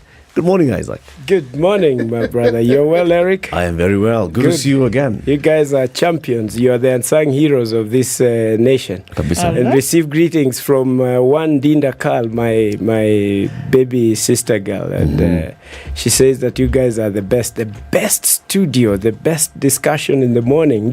Yes, sir. You are admired by many. Wow. And my very good colleagues here. Keep up the good work. Well, thank you, Isaac. Yeah. I mean, having a show uninterrupted, no music, no nothing, just dealing with the issues that people really want to hear in a nation. God bless you guys. You're the best.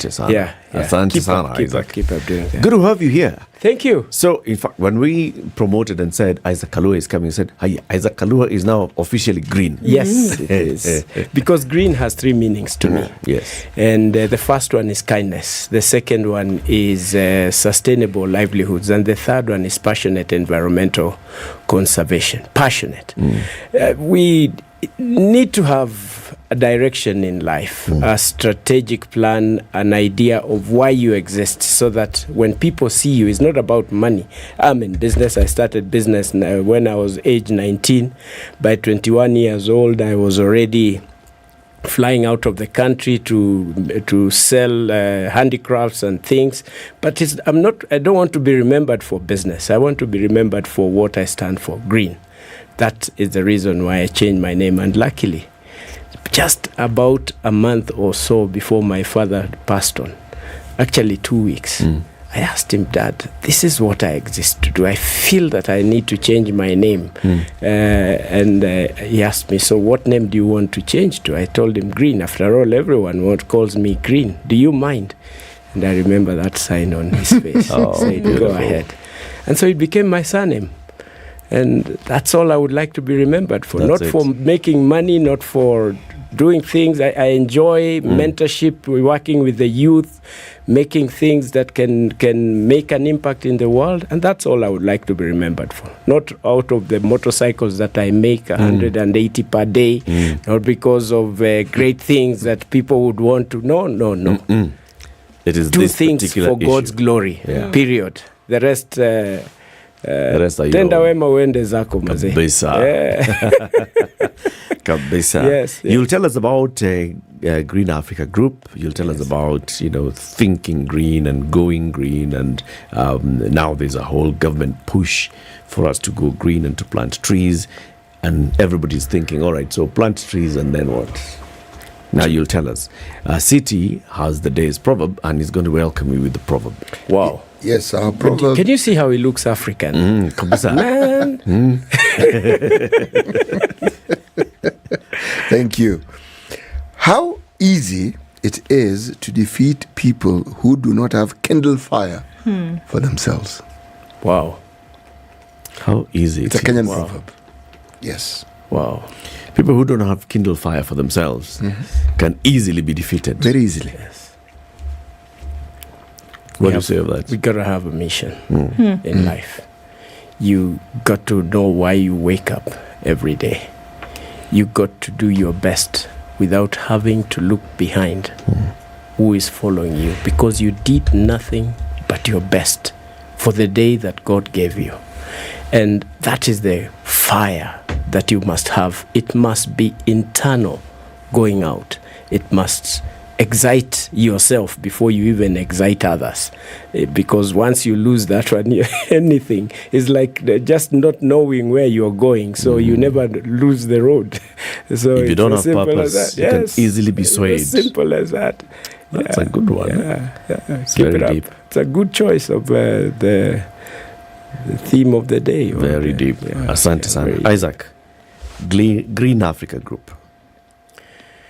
I told you, as I mentioned earlier on, and all to God's glory, I conceptualized business when I was quite young. And it's almost stumbling into business because of passion for wanting to do good. Stumbling because I woke up into a space that I found women were making basketry and they didn't have a market to sell. And I saw the trouble they were going through. So I chose to say, why don't I start selling handicrafts and getting into all this? And in 1991, I did my first trip to Japan when I was 21 years of age. And eventually it became a business. Today I am in automotive business. We are the first company that is making a Kenyan electric car. We've been developing it for the last about 5 or so years, 4.9 months now. And we're glad and God's glory that we'll be launching a Kenyan car in June this year, 1st of June. Looking forward to have that.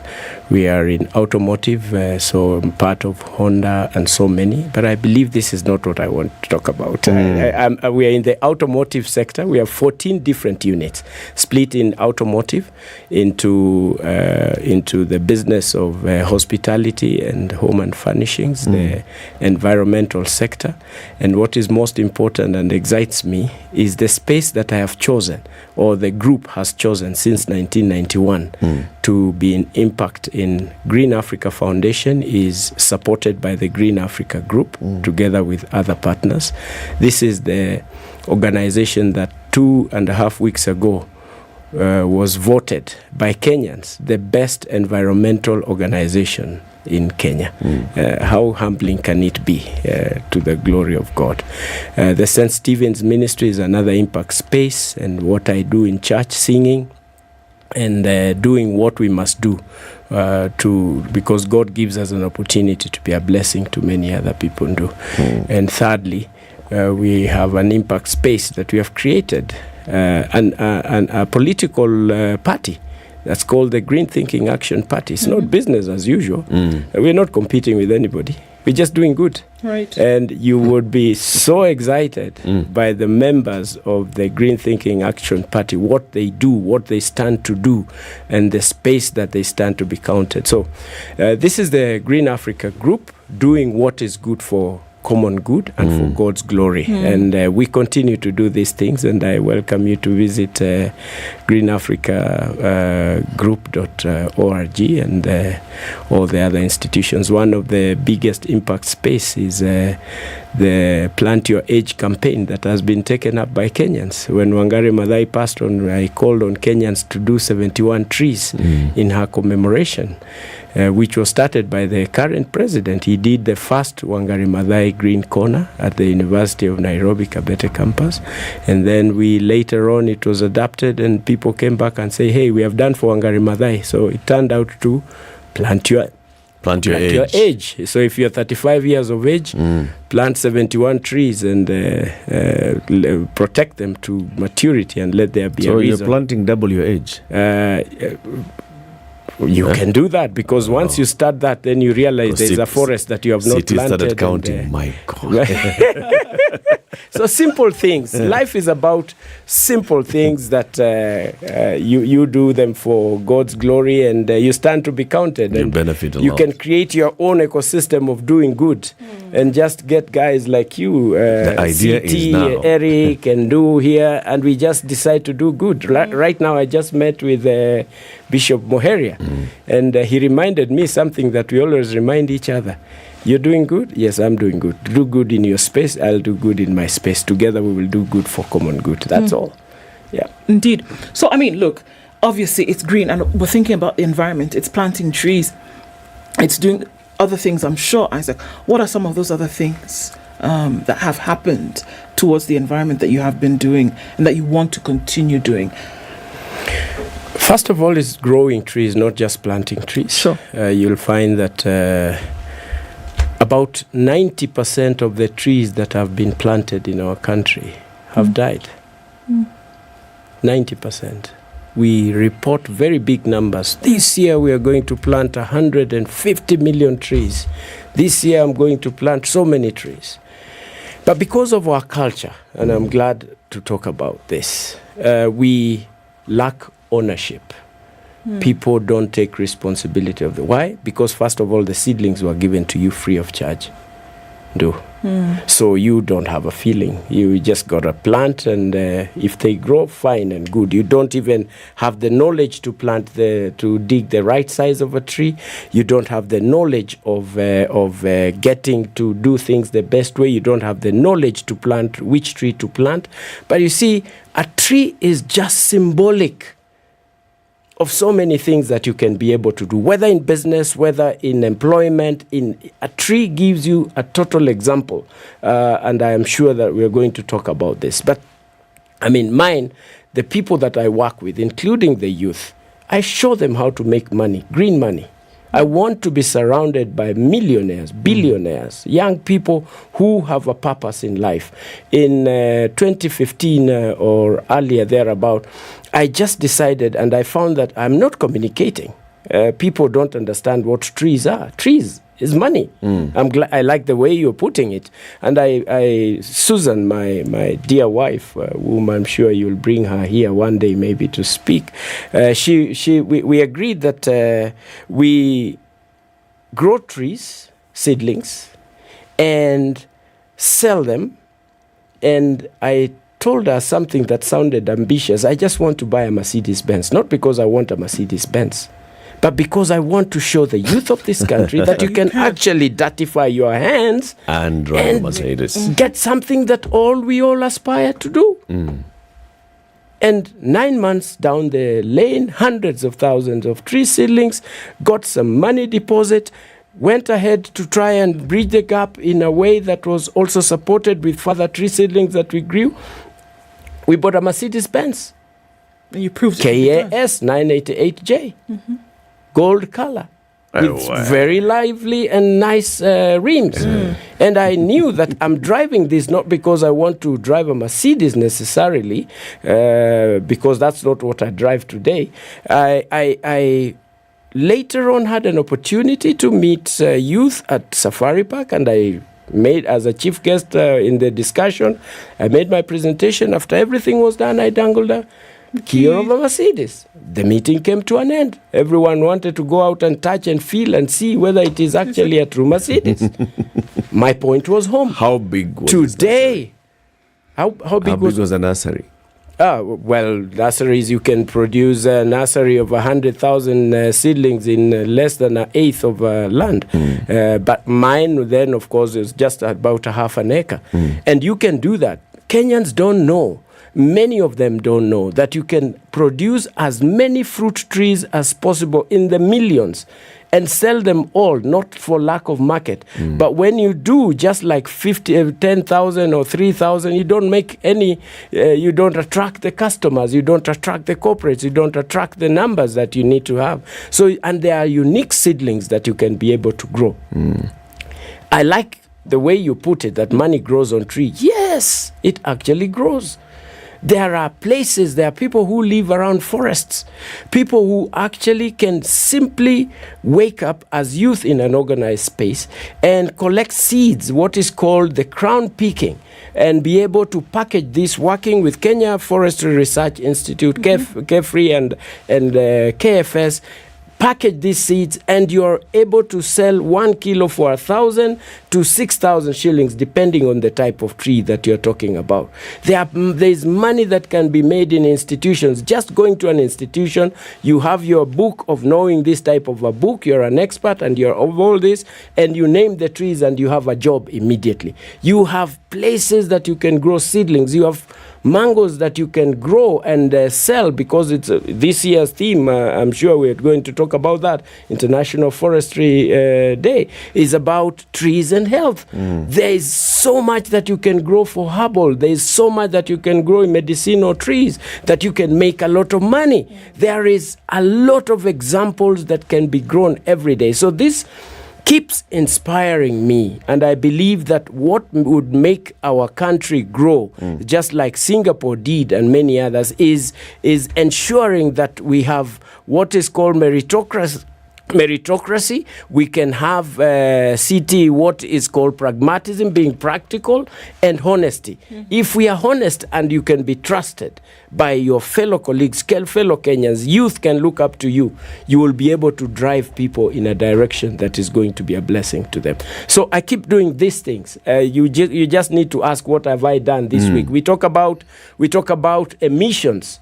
We can't just talk about emissions every day and you are in a situation that you're not giving a solution. So for the last about couple of, talked about 4 years and 9 months, with engineers from Germany, from Italy, from China, we now have come up with a car so that you don't have to spend money on fuel that you need to save, and you are able to do all these things. So it's about solutions.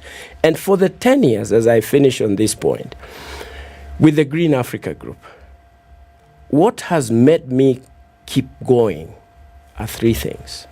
First is about making mistakes that I chose never to repeat. For 10 years I did that. Today, you make mistakes. Choose not to repeat them. Every day, every person makes a mistake. Even if it is just an alarm clock that you set and you didn't wake up on time, you find, did I overindulge yesterday? Can I avoid that? And that, I made those 10 years mistakes mistakes. I chose never to repeat any. The second one that I did is a process that is very interesting, being a problem solver. Every day we need Kenyans to be problem solvers. There is a problem, big problem, small problem.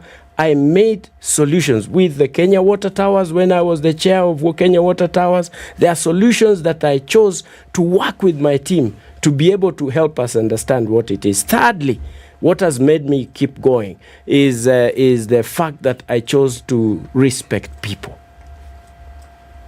Everyone that is alive that God allows you to meet today, respect them.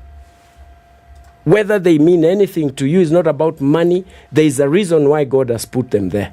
Respect them. And with those three, it's MPR, and I'm writing a book, so I'm sure that we will be able to read before the end of the year. We'll be able to find this. So MPR has kept me going, and I'm sure that this is what we need to do as a nation, and especially bringing up our youth in this country. You know, Isaac, when many people think about trees being profitable, there are those that look at it from a forest angle, that you need to actually have a forest so that you've grown a forest, then you are cutting trees and selling those trees, either to a big company, until recently, to the tea factories, looking at where you can sell those many acres of trees. Now, speak to the people who have small pieces of land. You have a 50 by 100, you have a quarter, 100 by 100, and you're thinking, all right, trees, that's for the guys with forests. For me, surely, I'll grow 1 or 2 trees for shade or to mark the boundaries of my land, but that's it. Yeah, true. And this is what is lacking in our country today. Lacking because we have failed to simplify the environmental language. We have failed to spice it. We have failed to make it sound sexy, interesting, so that people can be able to be part of it. We keep it in a language that is sounding so complicated. For example, when the president talks about 15 billion trees, which I love, which I have owned, I have taken, I've run with it because I know what it means. He's not talking about forests. He's talking about tree cover. He's talking about our own trees. He's talking about fruit trees. He's talking about medicinal trees. He's talking about things that can easily happen. You have your forest. Think about money. Think what you can be able to do. We need timber every single day. And that is why the thing that we need to apply is about responsibility. And I will go further beyond just the trees, as it were. And if anything that should be remembered of my coming to your studio today, you great people, I would just want one word to be remembered. The word responsibility. We have the responsibility to give ourselves the oxygen that we breathe. Where does the oxygen get manufactured? It comes from trees. We have the responsibility to feed our own children. Personal responsibility is what I'm talking about. Money can come from trees. I have demonstrated umpteen times, and I will never tire. And I have friends all over the country that I just take a trip of 5 hours, 6 hours just to go and exemplify together with them what they are doing in their 1 acre piece of land. These are the unsung heroes. You can make money, you can bring in what you need. So you need money, you'll find it in trees. You need the air that you need as far as good health is concerned, you find it in trees. You need to protect the environment, the wind that is messing us there. So many things and that takes only personal responsibility, Eric. How do we do this? I have shared on my kaluagreen.com website and the Plant Your Age website, how simple things that just how to plant a tree. There are people who don't know, don't have an imagination. You still find people who dig the hole in the wrong way, and they don't know. I enjoy. Just 4 days ago, I was talking to a lady lawyer who has moved from her own county to another county to start a tree nursery in a place. She sold tree seedlings worth 2.8 million. She has just bought herself land and she has moved with her family in a different county and she's happy doing this. In how much space? Half an acre. In how long? Within less than a year. Who did she sell the seedlings to? Many people. And this is where I start. Thank you very much for raising this. Wow. Thank you very much. That's what I want to know, Yes. 50 by 100? Yes, less. Where? I mean, didn't I demonstrate? Haven't I done bigger projects? We're only talking about Mercedes here. Yes. We have done bigger projects. So I want to talk about this, the small person who's So we are now talking of a lady, lawyer. She's gone to college. She's had been admitted to the bar. She chose to set up a tree seedling. First of all, I want, as part of what I talked about responsibility, let's move away from putting our hands up and nipatie seedlings. Why would you be given a seedling to go and plant your age? Why would you be given a seedling for free to go and plant mangoes that you are going to eat with your family? Why would you be given a tree seedling that is moringa or oleifera that it helps your body metabolism and clears all the fat in the body just by eating the leaves? Why would you want me to give it to you for free? We must remove that culture. Someone can afford 20 shillings, someone can afford 50 shillings to buy a seedling. Yeah. So part of the responsibility I talked about, let's forget about story ya kupewa miti. Nipatie miti nikapande. Nobody now, I've started that and I've told my team at Green Africa Foundation, don't donate trees. Sell trees. So this lady, where did she sell the seedlings? So she sold to different people who needed that. There is money from the county that has been set aside to buy seedlings. There is money from different places. She got actually a tender from Machakos County or some place to sell seedlings, and she sold all the seedlings, 2.7 million. She's now settled. I wish you can take your cameras there. I would want to hear the story because this is just the latest that I discovered about 4 days ago. And every day there's a story. So this is personal responsibility. And we can talk about it until the cows come home. There is the corporate responsibility about protection of the environment and what we take up. No. Yes. Look at the buildings that are in this city. Look at, and corporate, I'm not talking about the companies, I'm talking the government, I'm talking institutions, I'm talking all this. Yeah. They got the sand that they are building on from some place. Yes, from the earth. Yeah. This space is in a place like Machakos, Kitui, Makueni, all these surrounding towns, Kajiado, in a very big way. What did they take as responsibility to return to where they got all this? Yes, they are earning all the money. They are harvesting and getting everything that they need. But what was returned there? That is the corporate responsibility. The distillers who are making and using water every single day, the water companies, what are they returning? Is this just one borehole that they are returning to the community that has suffered from all this, that is dried up with a lot of no food, no nothing? What regulations can we be able to bring? And I challenge our lawyers in this space. I challenge good place, and that could be something that if it is not working, you could go out picketing. If it is not being adhered to. But what are we doing?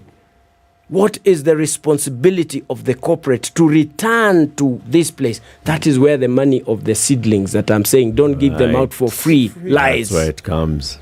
You can buy, you can build communities, you can help communities, you can plant trees along the rivers, you can engage the youth to plant billions of trees within a short time. You need, for the 15 billion trees, you need no government money.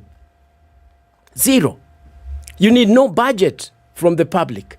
This is responsibility at the personal level, at the corporate level. The institutions that are making money, we need to see them doing wells. 65% of where our water comes from the wells is dried up. Yeah. Totally. And the not only drying up, but the boreholes do not work. Who is going to wake up those holes? Who is going to ensure that things are happening? There is technology of creating wells that can rejuvenate the water availability in these places. That is the and we can create an ecosystem everywhere, speaking the language that we need to, because God has given us natural resources. I was in a place, the other day, painfully, a place called Likuda. And you find that copper is being harvested, mined in our country. No signage, no license has been given since the last 2021. Wait, Likuda is in a place called Texas. Texas is that place past Mexico, where Mexico is Machaco. So we're talking I come from Texas. Yeah. So the trucks, loads, and trucks, and that is not the only place. There are about 4 different mining spaces. Do you know how much the county is getting through the cess? 200 shillings per truck. Do you know how much 1 ton of copper is? It's $9,000 per ton. Where is that money going? That is the second responsibility. Let's take a break. It's 27 minutes to 10. Isaac Kalua Green is the CEO of the Green Africa Group, and as you've heard, is somebody who's very passionate about the matters of going green. Abraham Chola says, please convey my salams to Dr. Kalua. We grew up together in Langata. Yes. You know him, eh? Yes, very well. He says he's very, very happy to hear the great achievements that you and Green Africa have made. Glory to God. Thank you, Alan, and all the best. God bless you. Our parents were working together in prisons. Askari jela. Mimi ni kijana ya kambi. Abraham says we link you up. We link you guys up. We'll do that. We take this and we call it the Minute Maid break because, as Ndu will tell you, it's a time to... It's time to rejuvenate, take a moment, and, replenish all of... Speaking about replenishing, isn't it? Yep. Minute Maid just does that for you as well. Boost your immunity and you say, okay, all the decluttering that needs to happen after thinking about all this, take a Minute Maid break at any of the fantastic flavors up for grabs, and have an moment. You're going to tell me where you got your big ring. It looks nice. Maybe we can... Okay, cheers. Okay. This is the Situation Room, the only way to start your day. Sleepwalking through the afternoon. Sleepwalking through the afternoon. Sleepwalking through the afternoon.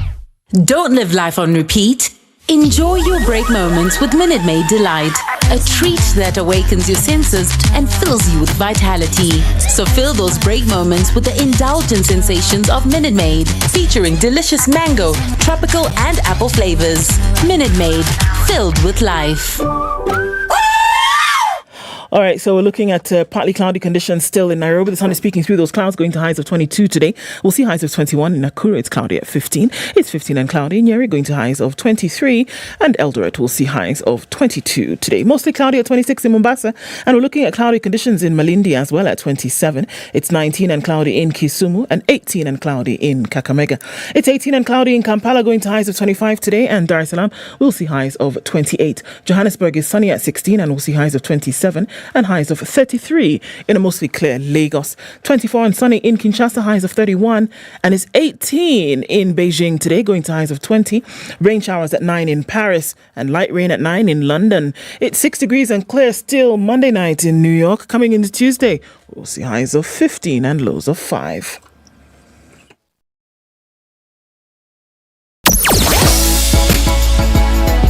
Sugar and spice and everything nice.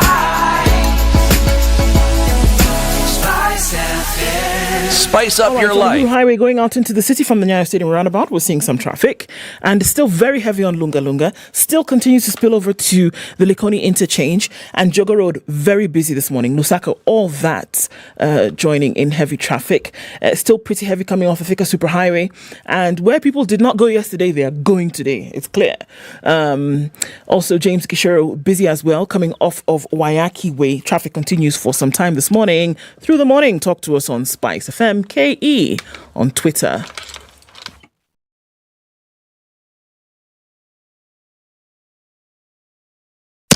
Business news with Spice FM. I'm Leah Ubaga.